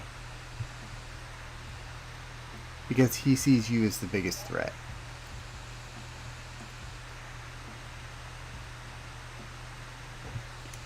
And for his action, he is going to attempt to slash at you with his claws. Okay.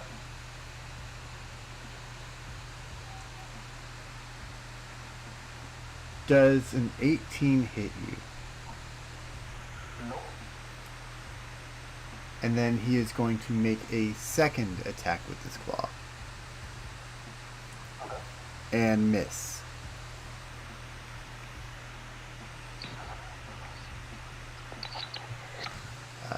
Yeah, he's not doing too great in this fight. Cheyenne is up.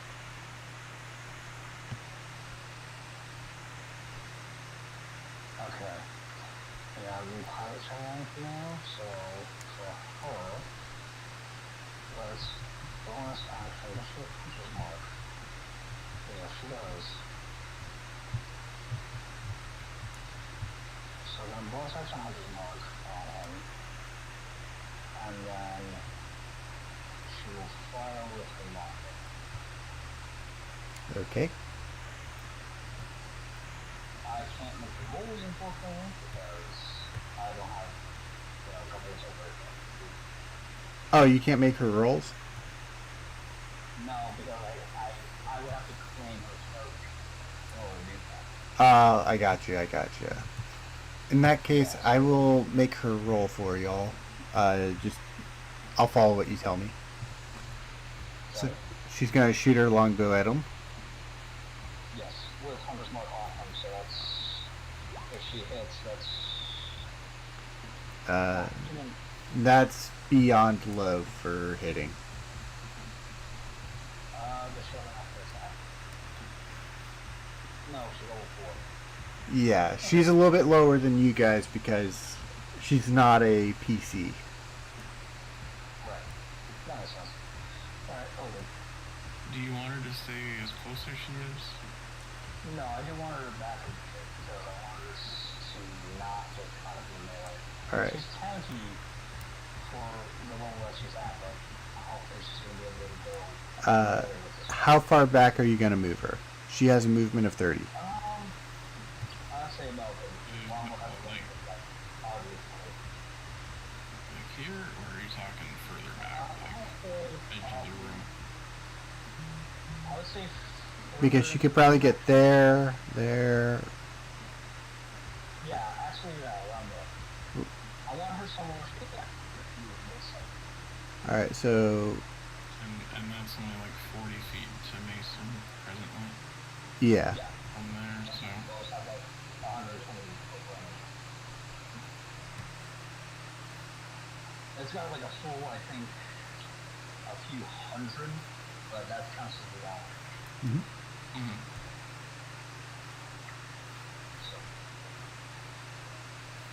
So this one, so I think that'll be it for Cheyenne. That's her action, those action. Alright. Goo. Gouda steps up to him. Mason, I bid you not to do this. I have seen the determination in your eyes, and I feel the desire in your heart. And through me, so has Marilla. I can offer you another option. Are you using that as your action? Yeah, this is my action. Okay. He just kind of scoffs at you.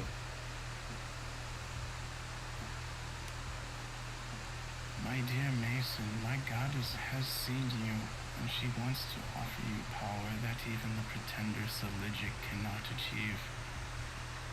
And Mason, through me, we can give you an heir that would rid you of Seligic's entire cabal.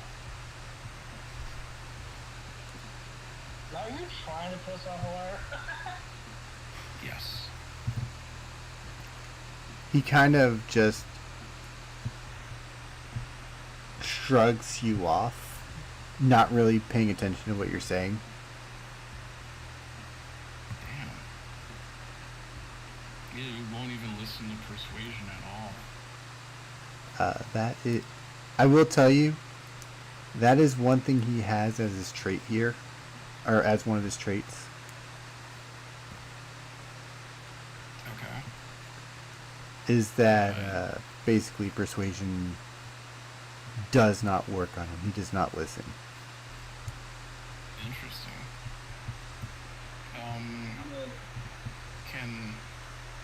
Can I finish that up with one more comment that would be tied to suggestion?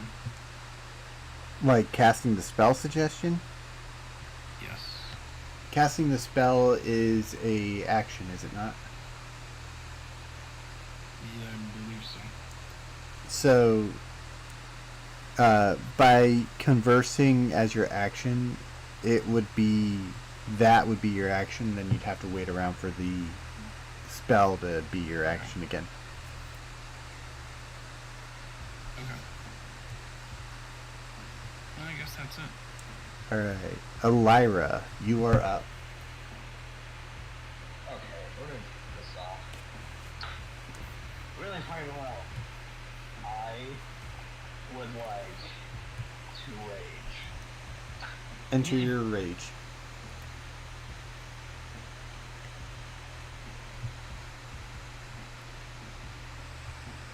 So we're gonna start that off really fucking quick. And I'm gonna take 2 swings at him with the fucking flaming sword of death. That's the first one.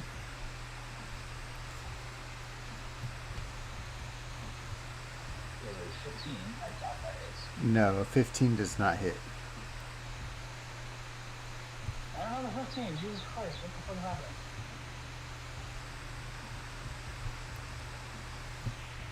Let me reload down. It really wants to give double numbers. It really does today. I don't know what's happening. Like I tell everything, right? Twitch, Beyond, Roll20, fix your shit. They really need to listen to shit. Alright, well, that's my action and bonus action. Alright.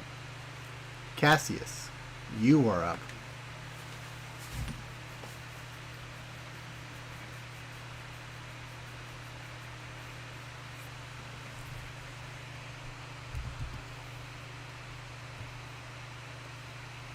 So is your dad suspended? He's just suspended above everyone. Trapped inside of a gem.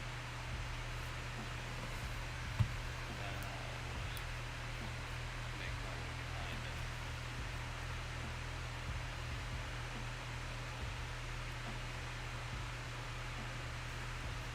Oh, you got plenty now. Nice. And I'm going into my own rage. Oh, yeah.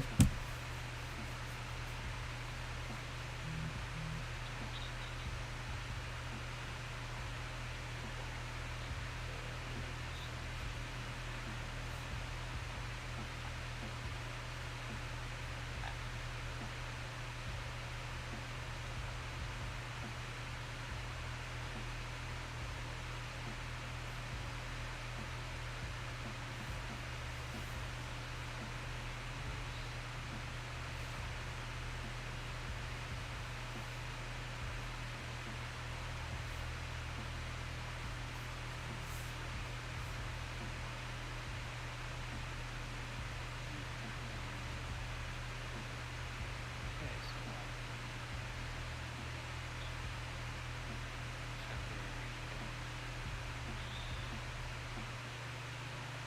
because I've given to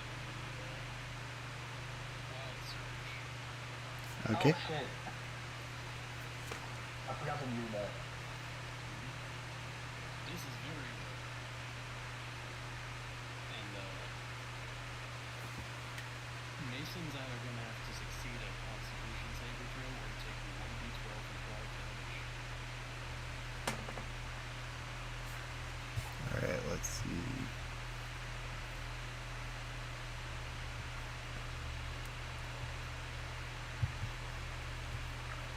You said Constitution? Alright. What's your save?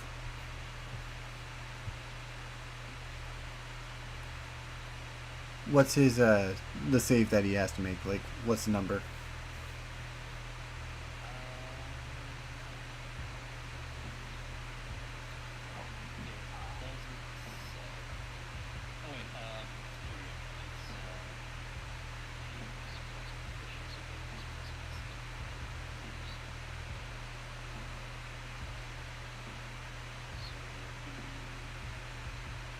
Thirteen. It has to be a 12. Well, he saved.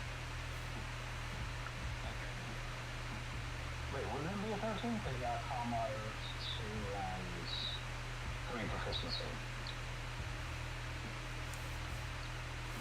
Either way, he still saved.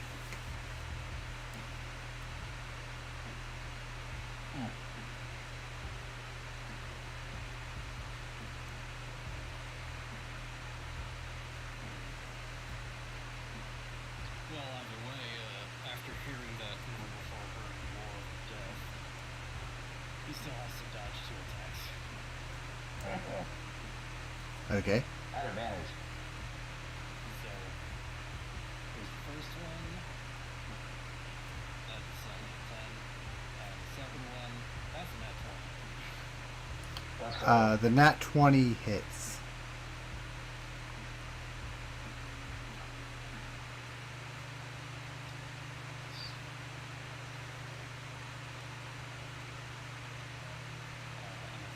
Get the rules of duel.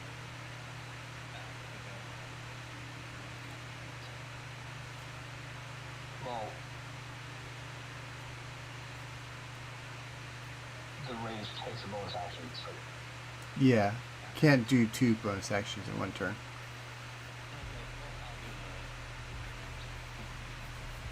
Alright, let me know how much damage it is. Don't forget to add your rage modifier to it.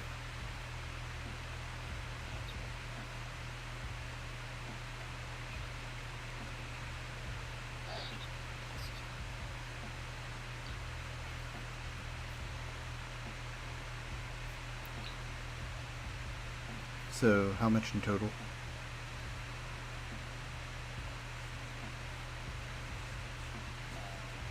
That's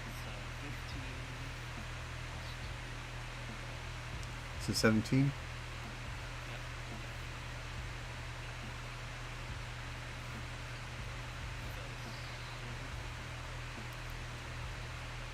Alright, so that would be... There we go. sword and Yep. it's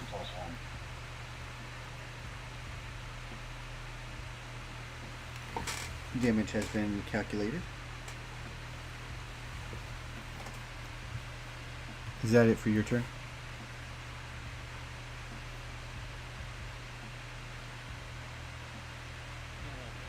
Alright. Now it's his turn.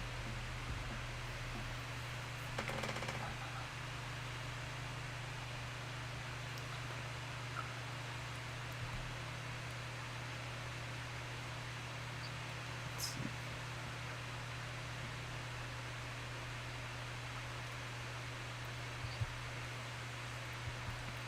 He is going to...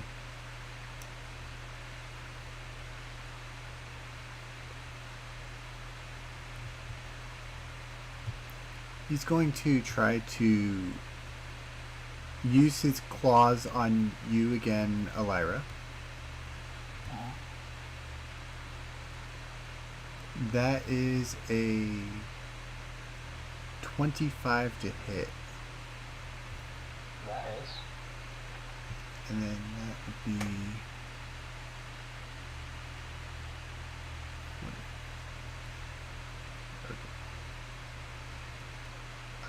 for 8 damage. Yeah, he did not roll great on his damage. That's all physical damage, right? Yeah, that's physical. So that's half. It's a 4. He's on great. Yep.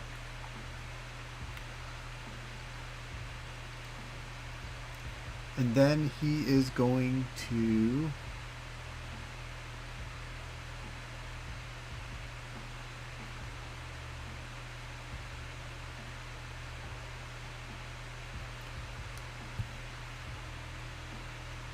attempt to hit the slime next to him.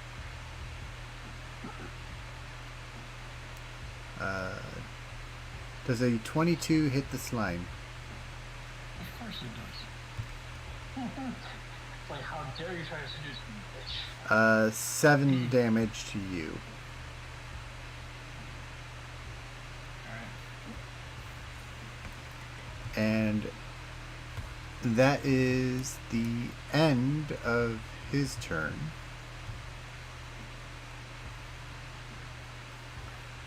Cheyenne is up. Okay, Cheyenne is gonna try finding an arrow again. Let's see if she has anything that seems to lose there.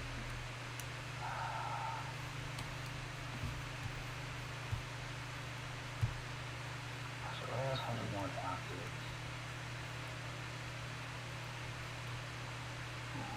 Nothing else can spin. Oh, hang on. She also has this as well. I forgot about that.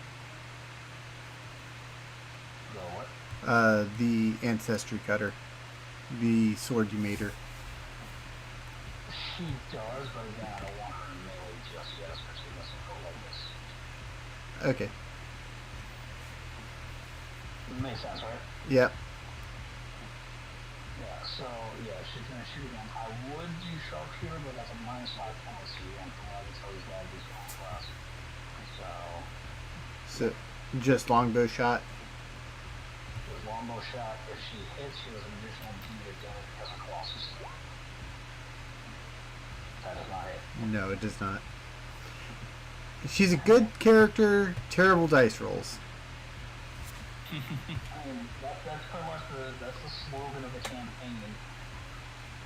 Pretty much. Exactly.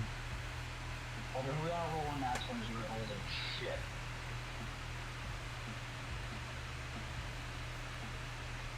Alright, so let's try and see if we roll nothing else.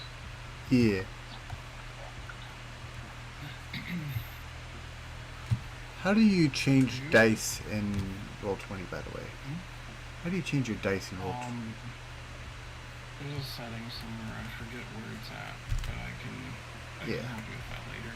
Yeah. I was gonna see if changing the dice would help with Cheyenne at all. Oh, no idea. I thought it only made it look different. It does, but sometimes it helps. It's interesting. So, so for Guda's turn, she's gonna hold up both of her hands and casting suggestion. Come with me, Mason. What is the save on this? It's a 15, I believe. And I'm It's scrolling wisdom through this. 15? Yeah, it's a wisdom 15, yeah. Alright, let's hope he has some smarticles in him.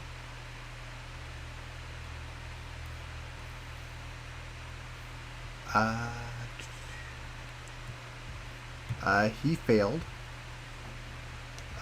So he listens to you. So, bonus action, she's going to glare at the other three to not harm him.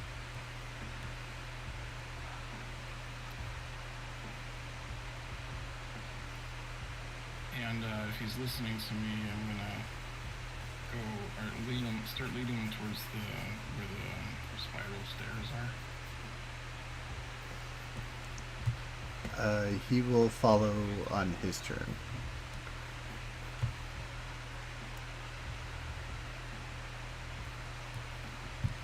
Does he get a save each turn, or does he like? No. I can literally concentrate on that for 8 hours. But if any of my companions damage him, the spell ends. Well, that's unfortunate because we're both in a race. Yep. Yeah. Yeah, well, that's why she glared at you. Oh, hang on. I forgot something. He is going to use an ability, legendary resistance, and save that. Oh, he saves it anyways. Yeah. Alright, then there's no moving there. Yeah. Oh, goody, we get to keep wailing on him. I mean, yeah. By the way, CC, did you do the last attack roll with advantage?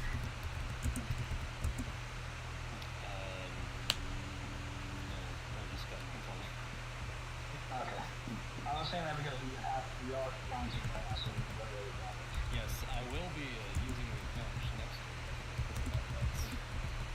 Yeah, hell yeah. Alright, cool. So, roll with advantage on the pitch.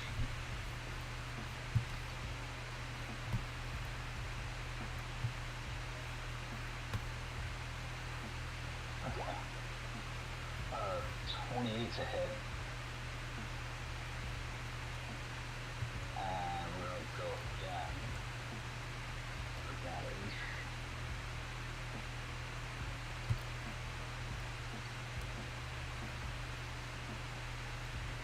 Yeah, 29 to hit.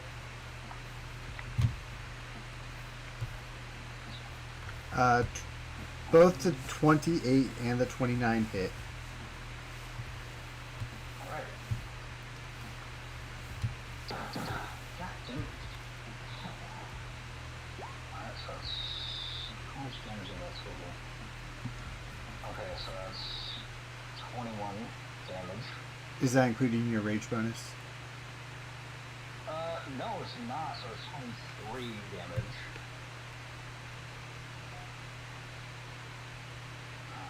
Again.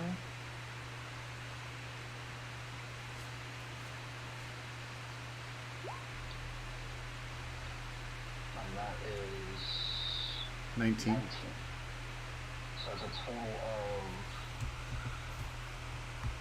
42 damage.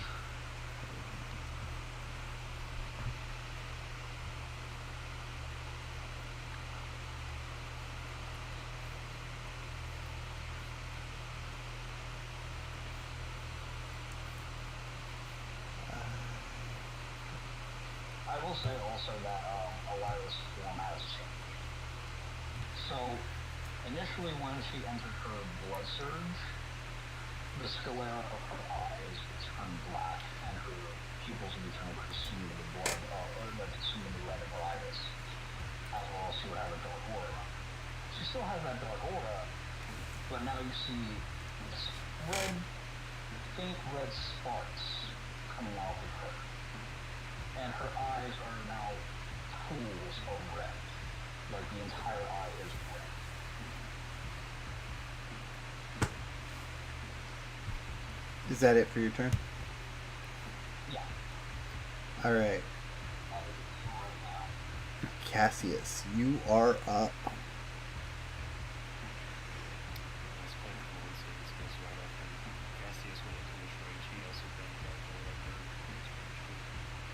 Anyway, We're matching. Dark aura of these nuts. Oh gosh. rolling with a gun, that's That hits.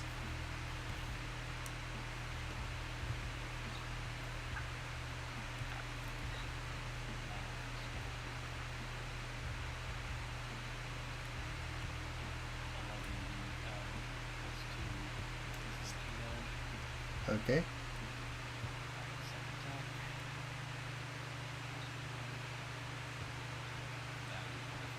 That hits. Roll damage.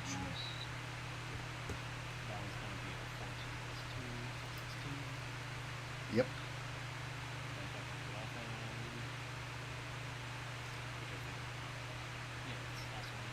Is the offhand a silver or magical or no? The magic guy. Okay. So Yeah. that'll hit. That's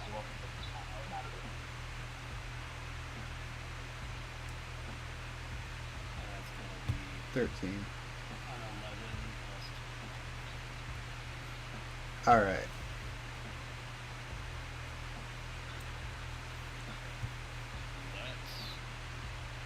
will not be the end of my turn because I'm actually saving. Okay. Yes. Keep hitting him. Oh god. I just love the idea of like 26. That hits. 12 plus 2. So minus 14. Bam. Okay. Advantage. 26. That hits. I just love the idea of 13 plus 2. I just love the idea that like Judith is here trying to like come lay with me. No, I'm trying. And then he's like, nah. And then immediately we just start beating the shit out of him from both sides. Did you get the 13 plus 2? I did. Good. Good. Okay. I'm all with Richard Swordbreaker. 26. That hits. Roll damage. 11 plus 2. Actually, that I'm done. All right. How many attacks do you get per turn? Yes.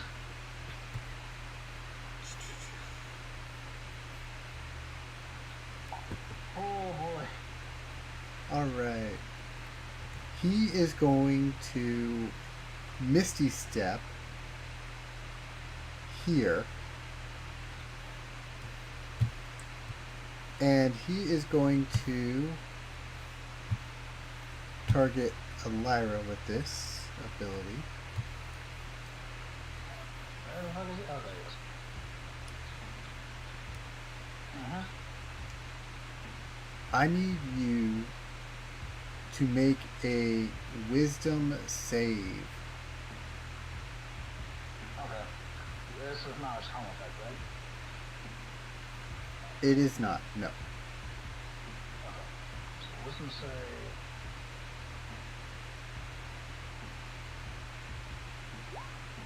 I got that succeeds. That fails. So basically, he glares at you with his big beady eyes, and you are now afraid of him.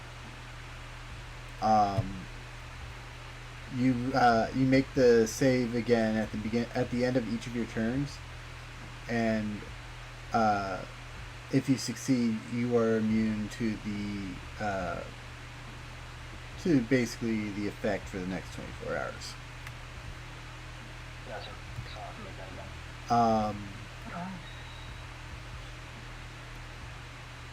It's a little weird that the effects still raise, but Yeah. racism. And that is all he does on his turn.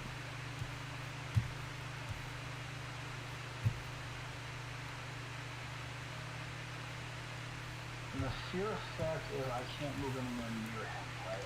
You can't move closer to him, and you must use your action or your movement to back away. If you end in an area of outside of line of sight, you can make the save. Blah blah blah.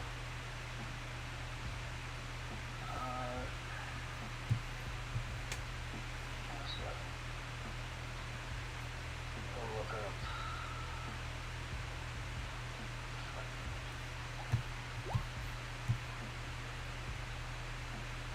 That's at the end of your turn.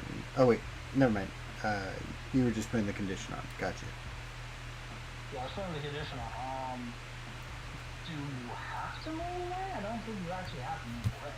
Until I go check. I think if you move, it has to be away, if I recall, because it should tell you. Hang on, I'm looking it up. Wait, here it is. While you have frightened condition, you have the following effects: ability checks and attacks are affected. You can have disadvantage on ability checks and attack rolls while the source of fear is within line of sight. Can't approach. You Okay, yeah. So you just can't will- approach them. You can't willingly move closer towards the source. So if you maintain like 15 feet away, or I think this is like 20-ish feet for you, without counting it. I can say that this you have a range option, and I do have a way to get past the disadvantage, so I can get around to passing that save. So he hasn't quite immobilized me, but he's definitely like made me change my strategy.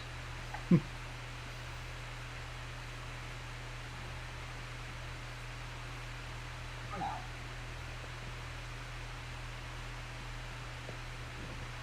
So what are you gonna have Cheyenne do? So Cheyenne is going to go ahead and try to shoot you again. Okay. With a bow. I wish I could just move her again this time. She misses. Good God. Yeah, she misses. What's sad is like these rolls have been shit for her. Mm. Every time I Yeah, bring it her looks up, like it's +6 on that bonus. it is +6 on that bow.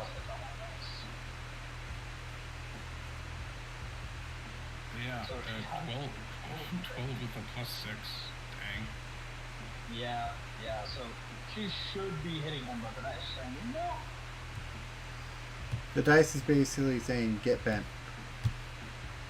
Yeah. Okay, so Buddha's turn again. Yeah. 5, 10, 15, 20, 25. I'm gonna cast Suggestion again. Mason, please come with me. And that's another Wisdom 15. Yep.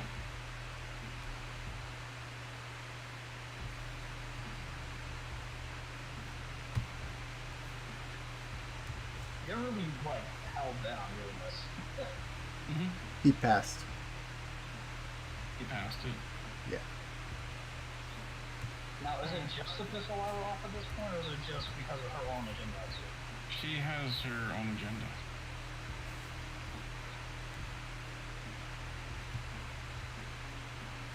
That's right.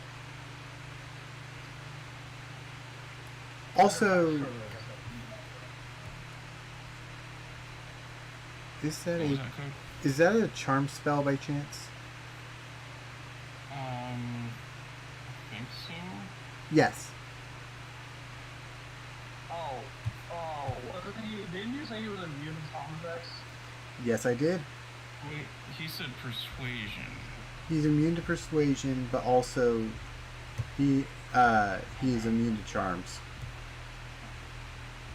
Hmm.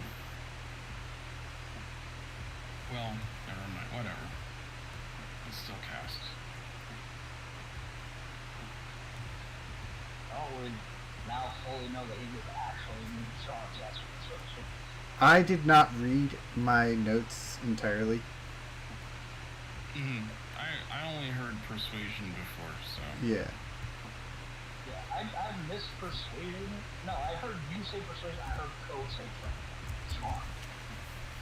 Like this man. Both have been said.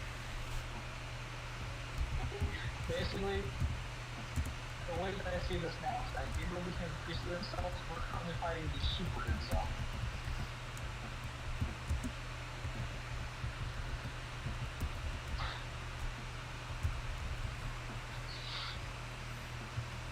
It feels like that's what it is right now. Like he's specifically trying to hit the woman, and he's specifically ignoring the woman's advances.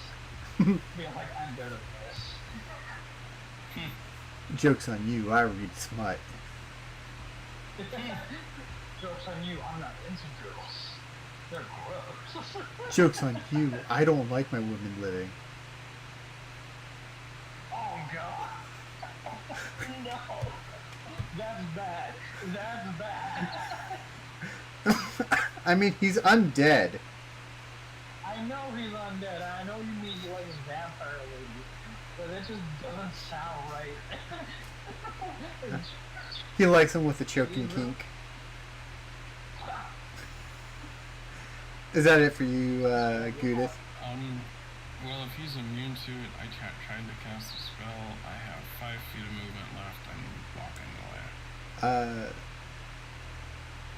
Opportunity attack since you're moving away? Okay. Oh, she's just annoyed now. It missed. I kid you not, it might as well just have been a nat 1. Mm-mm.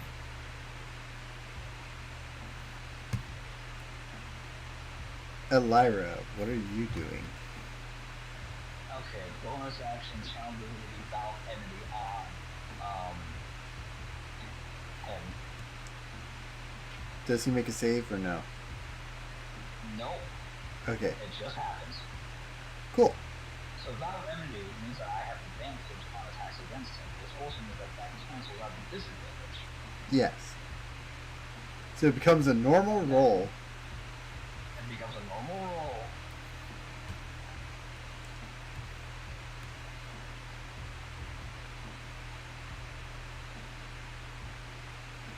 Okay. 24 to hit. That hits. My second action. My second attack. By the way, are your arrows for your crossbow normal or are they silvered? I mean, the crossbow itself is a champ. The implication is that the ammunition is very only Okay. So So that's that was I'm guessing the 14 misses, the 14 100% misses. but the 24 hits. That does hit. So that's gonna hit him for 10 damage, All right. and I'm gonna make that wisdom save then. All right.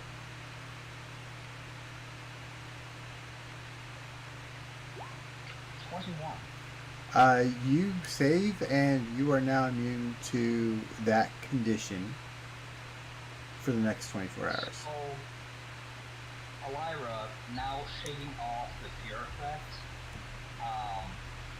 just fucking smiles at him. Can I still move? You still have your movement, yes. And she fucking closes it on him. Well, didn't mean that close on him. Goddamn. Calm down. Get 2 seconds. Let's just fucking on top of him.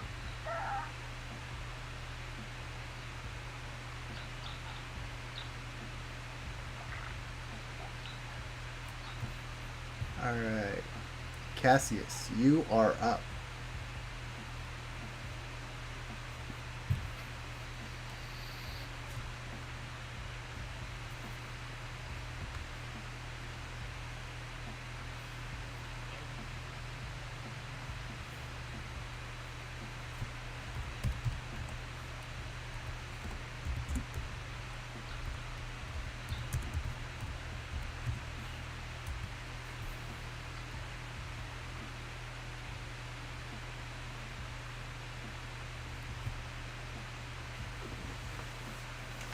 I'm gonna jump in with Richard's All right, do it. It should be a massive force.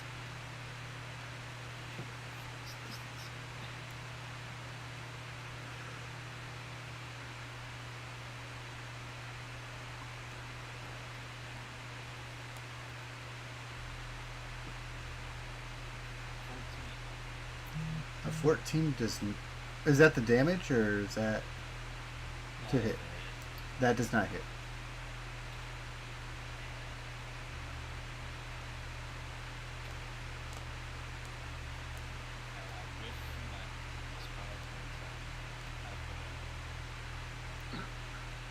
You mean the spirit bomb's like amazing?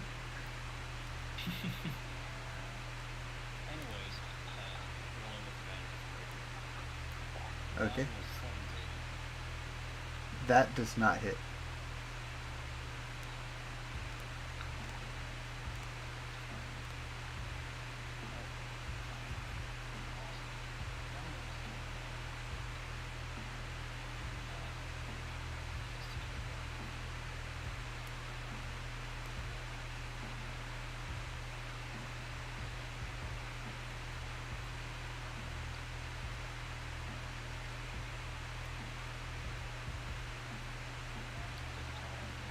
21 does hit.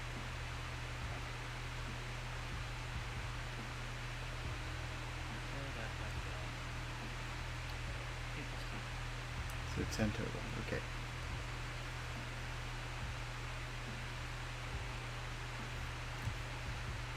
Anything else?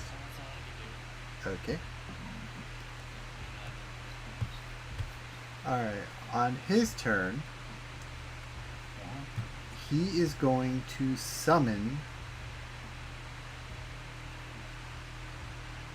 whoops. Ignore that. It's not trying to make it loud. I don't have a token for it, so this is just gonna symbolize a swarm of bats over here.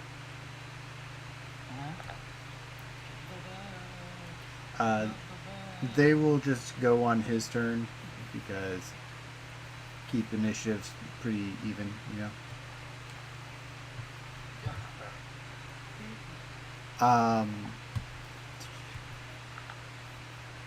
So how many attacks do they get?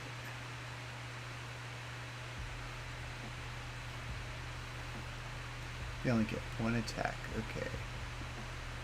So the swarm of bats is going to target Gudith. Do they get to attack on the first round? I didn't know if that summon stuff could do that. They can't attack on his. So they can attack on their first round. They just don't get any like special like sneak attacks or anything like that. Oh, There's I thought they no had flanking. to wait until their first full turn to actually do an attack. Do they? I thought summons had to work that way. I shouldn't say had to. I mean, you also have like spiritual attack as soon as you summon it, though. Not in 2014. Spirit Guardians doesn't work until the next turn. It literally says if they start their turn inside or enter on their turn.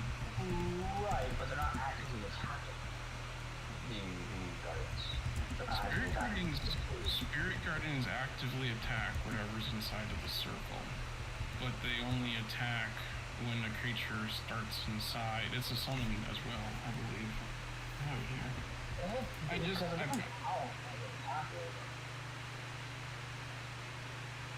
Well, it's a summoned thing that's attacking. I don't know. But they just have their brought own it up initiative, though. because Technically. I brought it up. Usually to like over semantics. I brought it up because I've had another DM talking about how that summoning bullshit. He doesn't. Normally, people summoning. think that they get their attacks. So normally, when you summon a creature, it would get its own initiative. However, it's gonna share initiative on the same turn as the person that summoned it.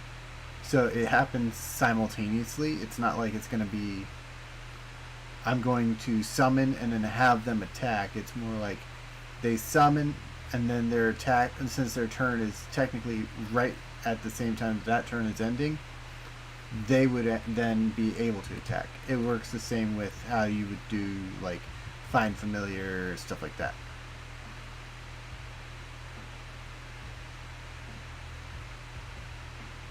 Otherwise, they would have to wait until their turn comes up in the initiative order.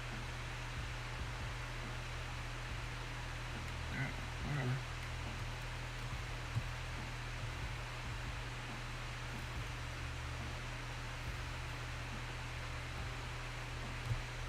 Does a 12 hit you? No. Alright. Then, in that case, it is now everyone's favorite not so sharp shooter. I'm just gonna take a shot at it. Enemies go sleep, sir. All I can really have her do at the moment.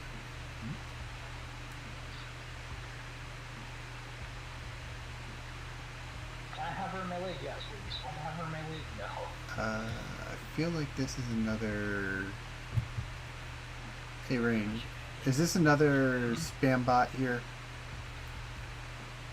Oh. I didn't even see that one come. It just happened.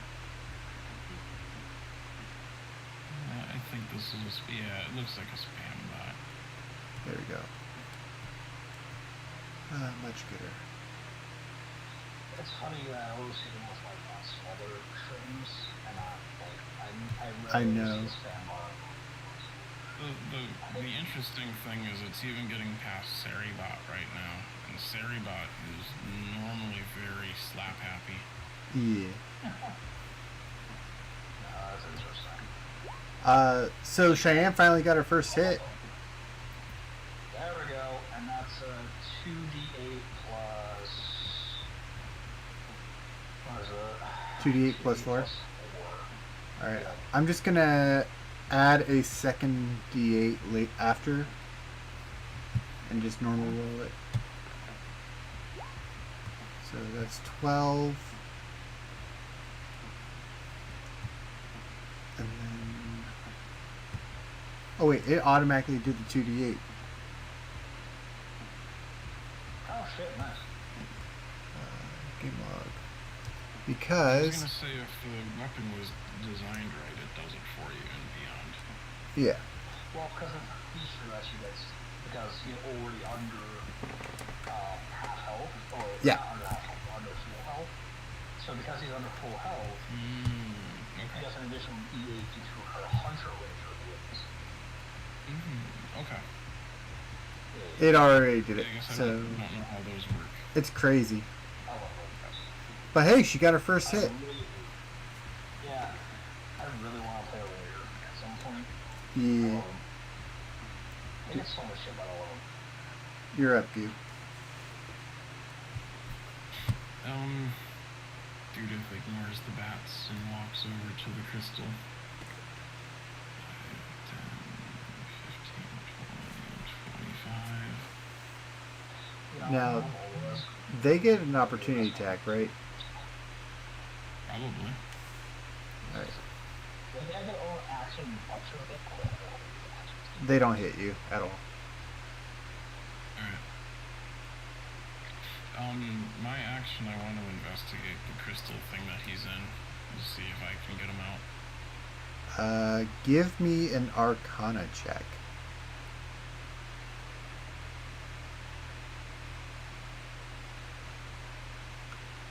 Um, 8. You don't know quite how to get them out, but you can sense a flow of magic in it.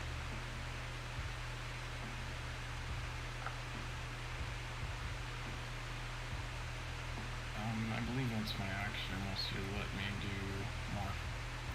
I mean, you still have bonus actions if you want to use them at all. I don't think I can really do anything with my bonus actions. Well, maybe I can do this because I forgot this was a thing. Next to, let me see here, I need lips. Because I can,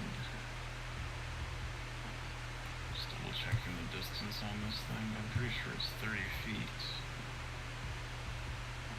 No, within 60 feet. Okay. So a swirling circle of water appears on the ground next to Mason. And actually should be next to, no, let's say it's not Mason. I'm doing it next to the bats. If I can grab the stupid circle again. Sorry.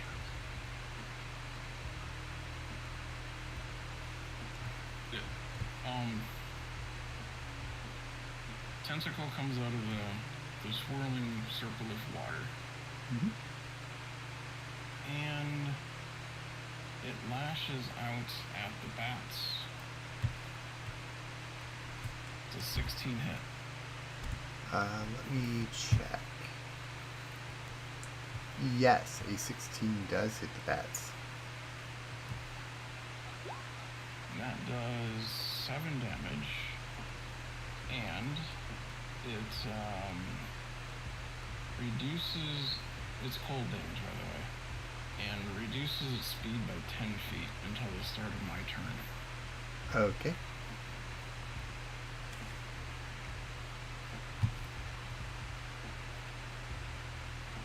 Anything else? I think that's all. Alright, Elira, you are up. Alright, let's go. Okay, so we're gonna do those two tasks. The one again, I know about maybe last minute. Mm-hmm.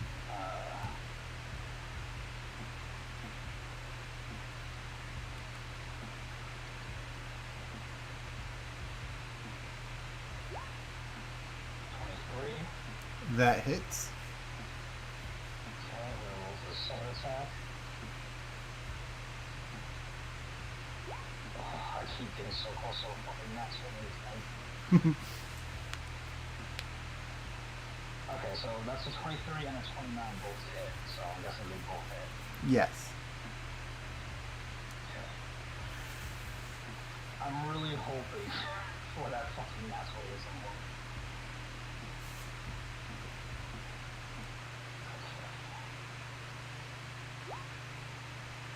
Okay, so that's 14 plus 2, 16. And that's also...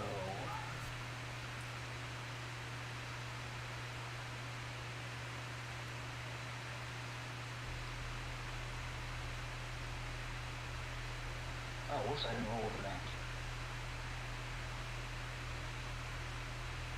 So try again. So, should I try again with advantage this time, or just roll again? Just roll a second one. Alright. Alright, so the higher of that was 20 hit. Okay. That Wait, hits. hold on, what? No, wait, I hit twice already, my brain fucking Yeah, you hit twice already. You just need to do the second damage. Twice already, I need to roll for damage. My brain broke for a second. It's not Monday unless your brain's breaking. I know, right? That's true. Okay, so that's 17. 20. 20? Oh, it is 20. You're right. 20 damage. So yeah, that's a total of Yep, I got it. 30, yeah, 46 damage. Nice. Sorry, there's something that's on my screen right now. I wish I could show you guys, but I can't. But you'd understand nice. Oh, okay. I get it.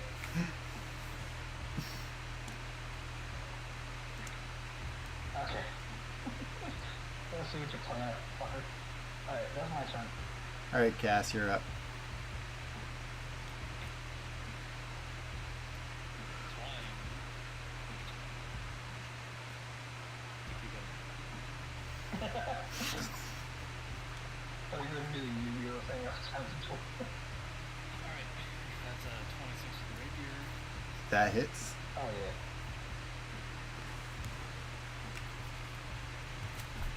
That's a 10 plus 2 with the damage. Alright, so there's that. Okay. 22. That hits.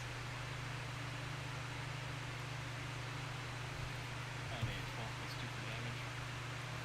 Okay.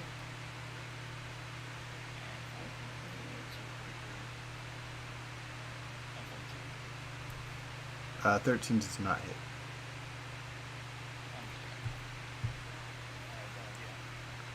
Alright, my turn.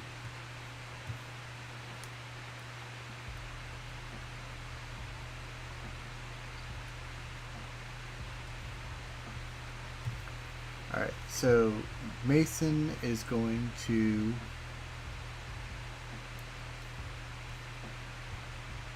attack you, Elira, because he's been really focused on you this entire fight.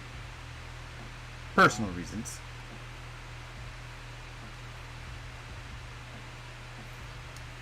How did it not get there? You're mad that I'm hard. Does a 22 hit you? Yes. Alright.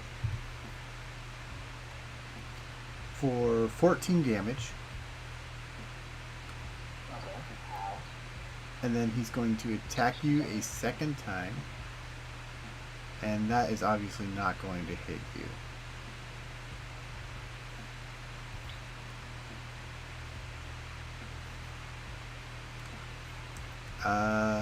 Then his bats are going to move. Their movement speed is halved because of the tentacle. Only by 10 feet was a reduction.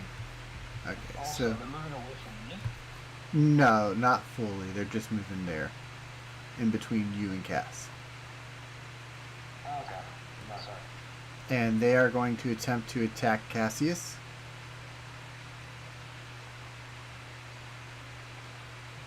With a 23 to hit.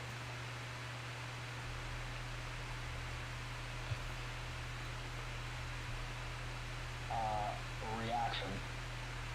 Sentinel. Sentinel. Which I forgot about when you was attacked by it.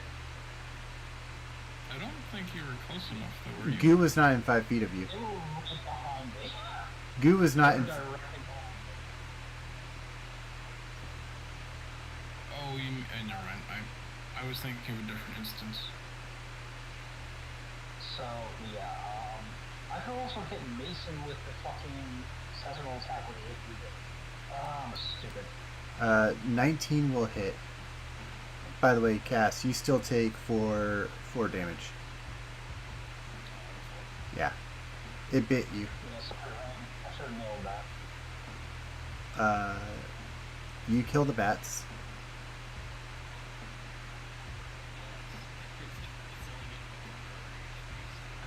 Fuck you and your freaking looking dogs.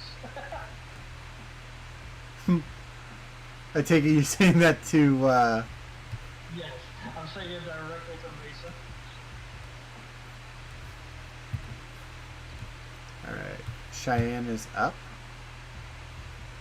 Cheyenne is shooting once again.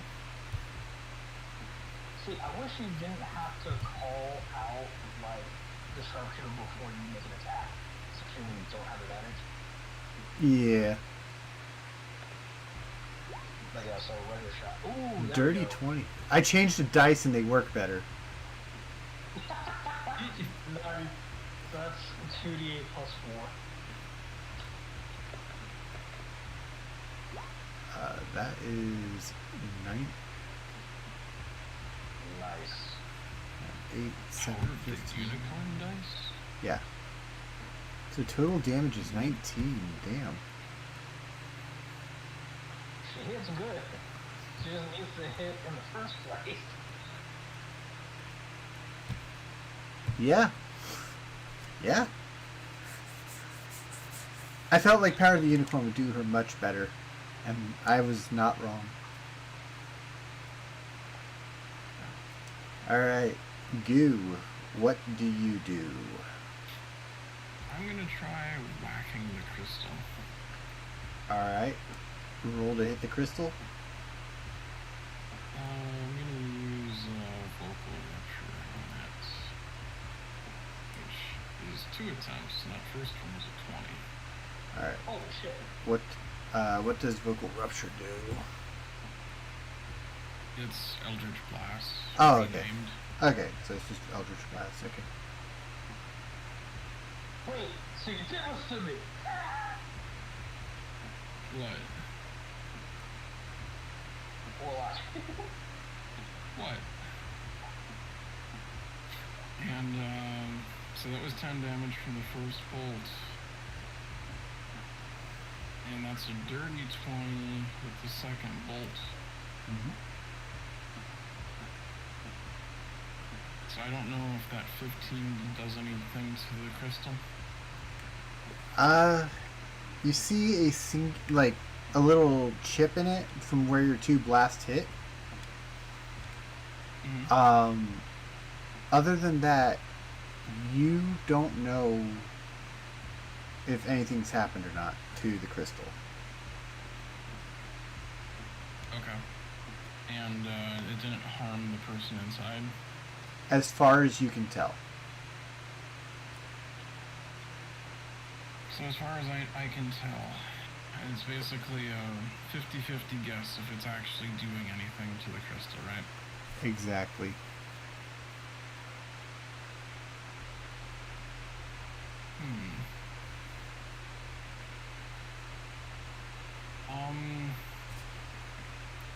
tentacle is going to go ahead and do its thing as well. Do you consider that 10 feet? Let's see. Because it's got a 10-foot reach. I will say yes, it is considered 10 feet. Otherwise, I can move it. But I'd rather strike from here. Technically, The yes. tentacle rolls a dirty 20 That will hit. Nice. for 11 damage and the 10 feet reduction of movement. Okay.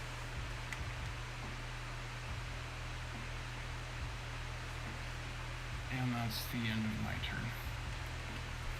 Alright. You do notice he is starting to look rather beat up. Okay. So roll on here.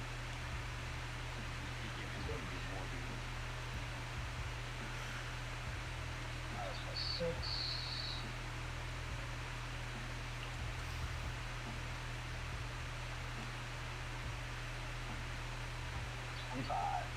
Both of those attacks hit. Alright, so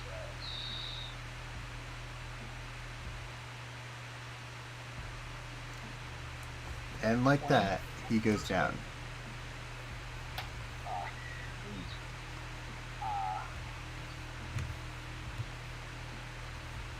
I want to do something, Okay?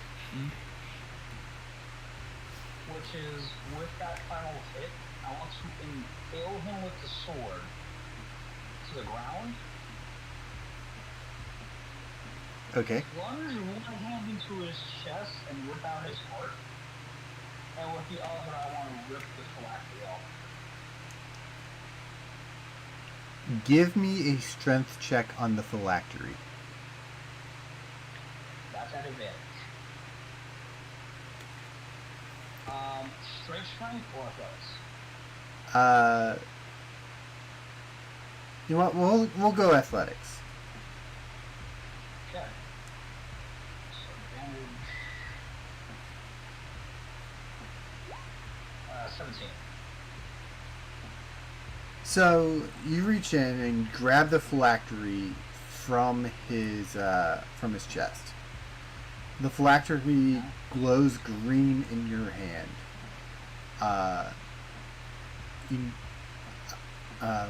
What are you doing with this phylactery now that you hold it?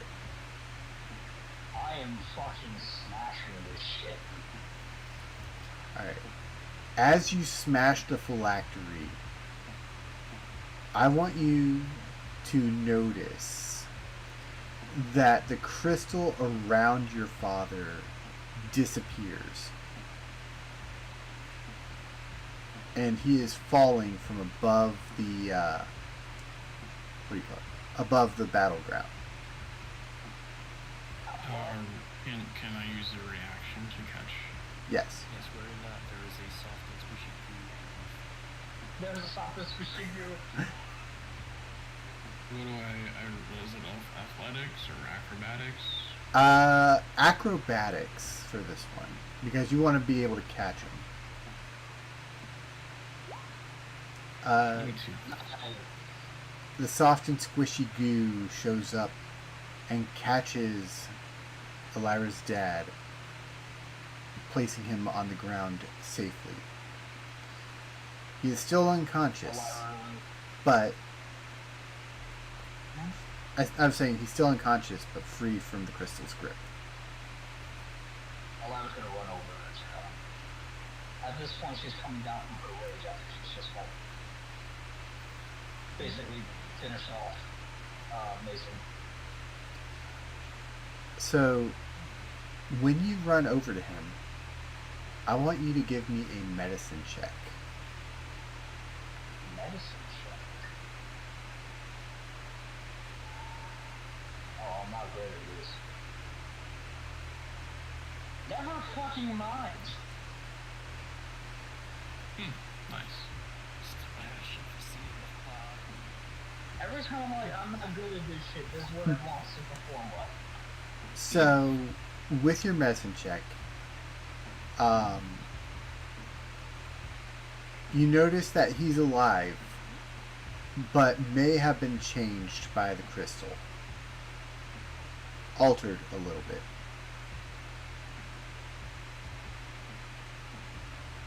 Can I ascertain in what way? You sense a feeling of what is called the vampiric weave inside of him. Oh, Was he human before, or was he vampire? He was an elf. the mother. Or sorry, elf. He was a regular elf man. The regular elf man. Okay, just Mhm. clarifying what I wasn't sure of. So, what I know, I mean, I can always say it's my mother. She might have her idea. I'm gonna try to pronounce on him.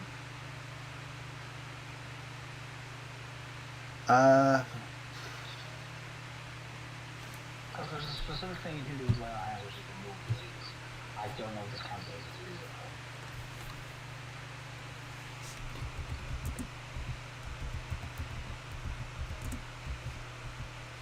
Or maybe lesser restoration might work. They do have that too. I want to try both.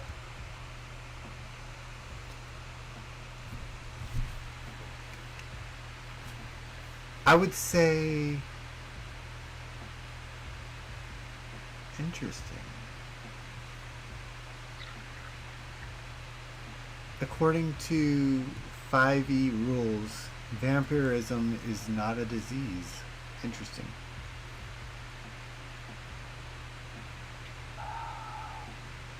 So we would need something like remove curse.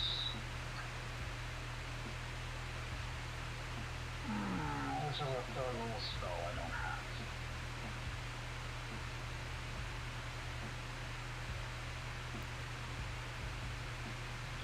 Drew, do you have any way of removing curses? I don't believe I can remove any curses.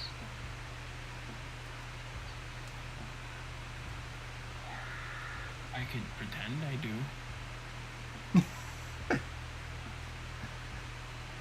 She just puts a tentacle inside of him. Do not put a tentacle on the ball, I will fucking smite you. You know, since you asked the question, this is gonna do nothing because I believe he needs to hear it anyways. But I'm gonna cast suggestion and say, "You are not a vampire, or you are not cursed." Excuse me, not a vampire. You are not cursed. And cast suggestion. Suggestion on my unconscious father. Because I think he needs to hear it though. He has to be able to hear and understand, it says in the very first little sentence. Yeah. So, anyways. I remove your curse. The power of suggestion and persuasion, I review everything. I play with your udders. Oh, wait, that's for a cow person. Okay, so here's what Elira's gonna do. Elira's gonna take her dad, throw him over her shoulder, and say that perhaps my mother has a way of potentially removing this from him. I don't know.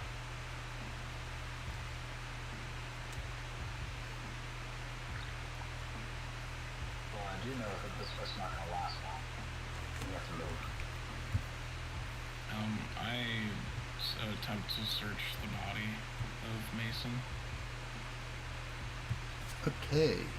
Give me an investigation roll.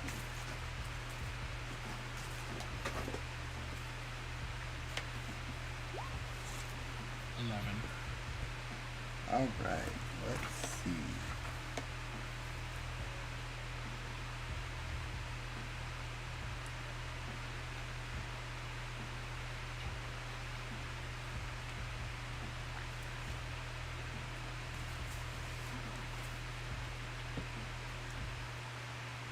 With an 11,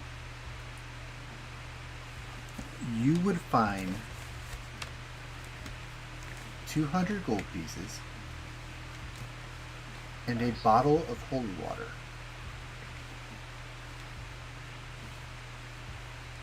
Why is a vampire carrying around holy water? The fuck?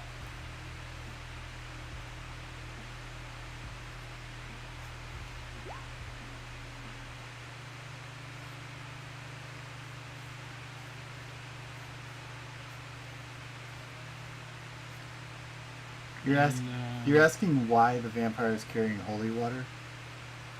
Yes. It's because he was trying to experiment on how to nullify himself from the properties of holy water. Fascinating.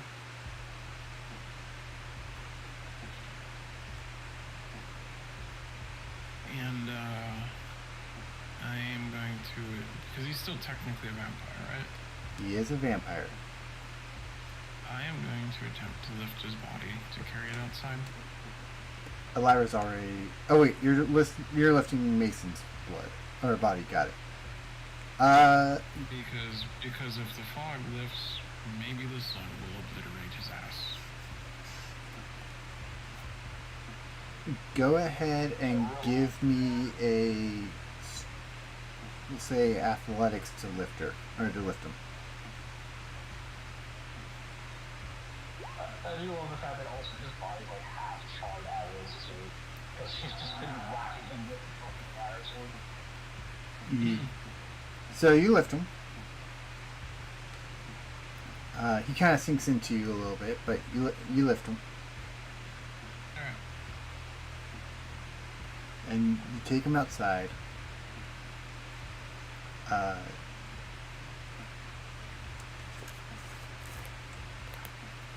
I'll say by the time you get outside, it's dark because it took you about half the day to get to his mansion. Mm-hmm. Then it took you time to search the mansion, then also the fight. So by this time, it's probably like close to nighttime. Okay. Well, the fight itself only lasts like a few rounds. No, I know. It was at least 5 rounds for the fight. Yeah. So like what, half a minute? Yeah, because 1 round is 6 seconds. Yeah, so like 30 seconds. I was just whooping his ass. I know, right? Like that's honestly, time mechanics in game make no goddamn sense. Yeah. In an anime, that would have been at least a 15-minute stretch of combat.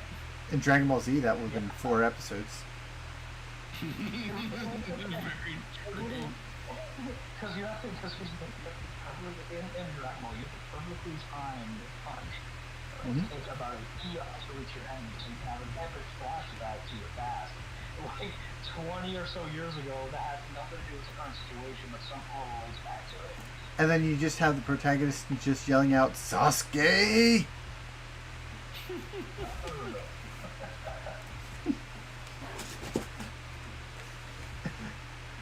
Things about anime. Honestly, if D&D was an anime, though. It really can be, though. It really can. It really could. Well, that's why campaigns get turned into actual shows because you know the great mechanics are all there. Yeah. You just elaborate on what happens.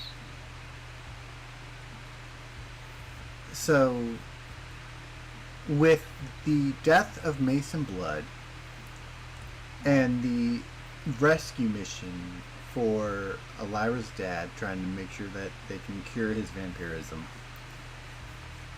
that is where we're going to call D&D tonight. Cool. Okay, so Elira's gonna have to have like talk with you next session, maybe. Next time on D&D Maybe. The Lost Heart. Family issues. Family Well, issues. we got to apologize for the Fade to Black, but we didn't get that chance. Yeah. But as always, I'm your host, Decode the Punk. check out my wonderful friends here. And we will see you next Monday. More than likely, we will try because, again, life has a way. Yeah. And Oh, until then, hopefully we won't be down as long as we were this last time. yeah. So, We want to get back in this as fast and as often as possible. We love this Mhm. shit. We want to be as quick and Yes. painless with it as possible. And yes. also, when life gives you lemons, we make grape juice, and as everyone watches how we did it. I would have gone into the rant of what's his face. Life Dave didn't give Johnson. us lemons; they gave us citrons. We made lemons. I was gonna say when life gives you lemons, you squeeze them with glass again and just. There you go. That works. When life gives you lemons, just cut them open and just pour the juice all over the wounds that you inflict upon your enemies. Let them soak in your frustration. There you go. But until next time, we will see you on the Lost Heart. Is it Monday yet? Not anymore.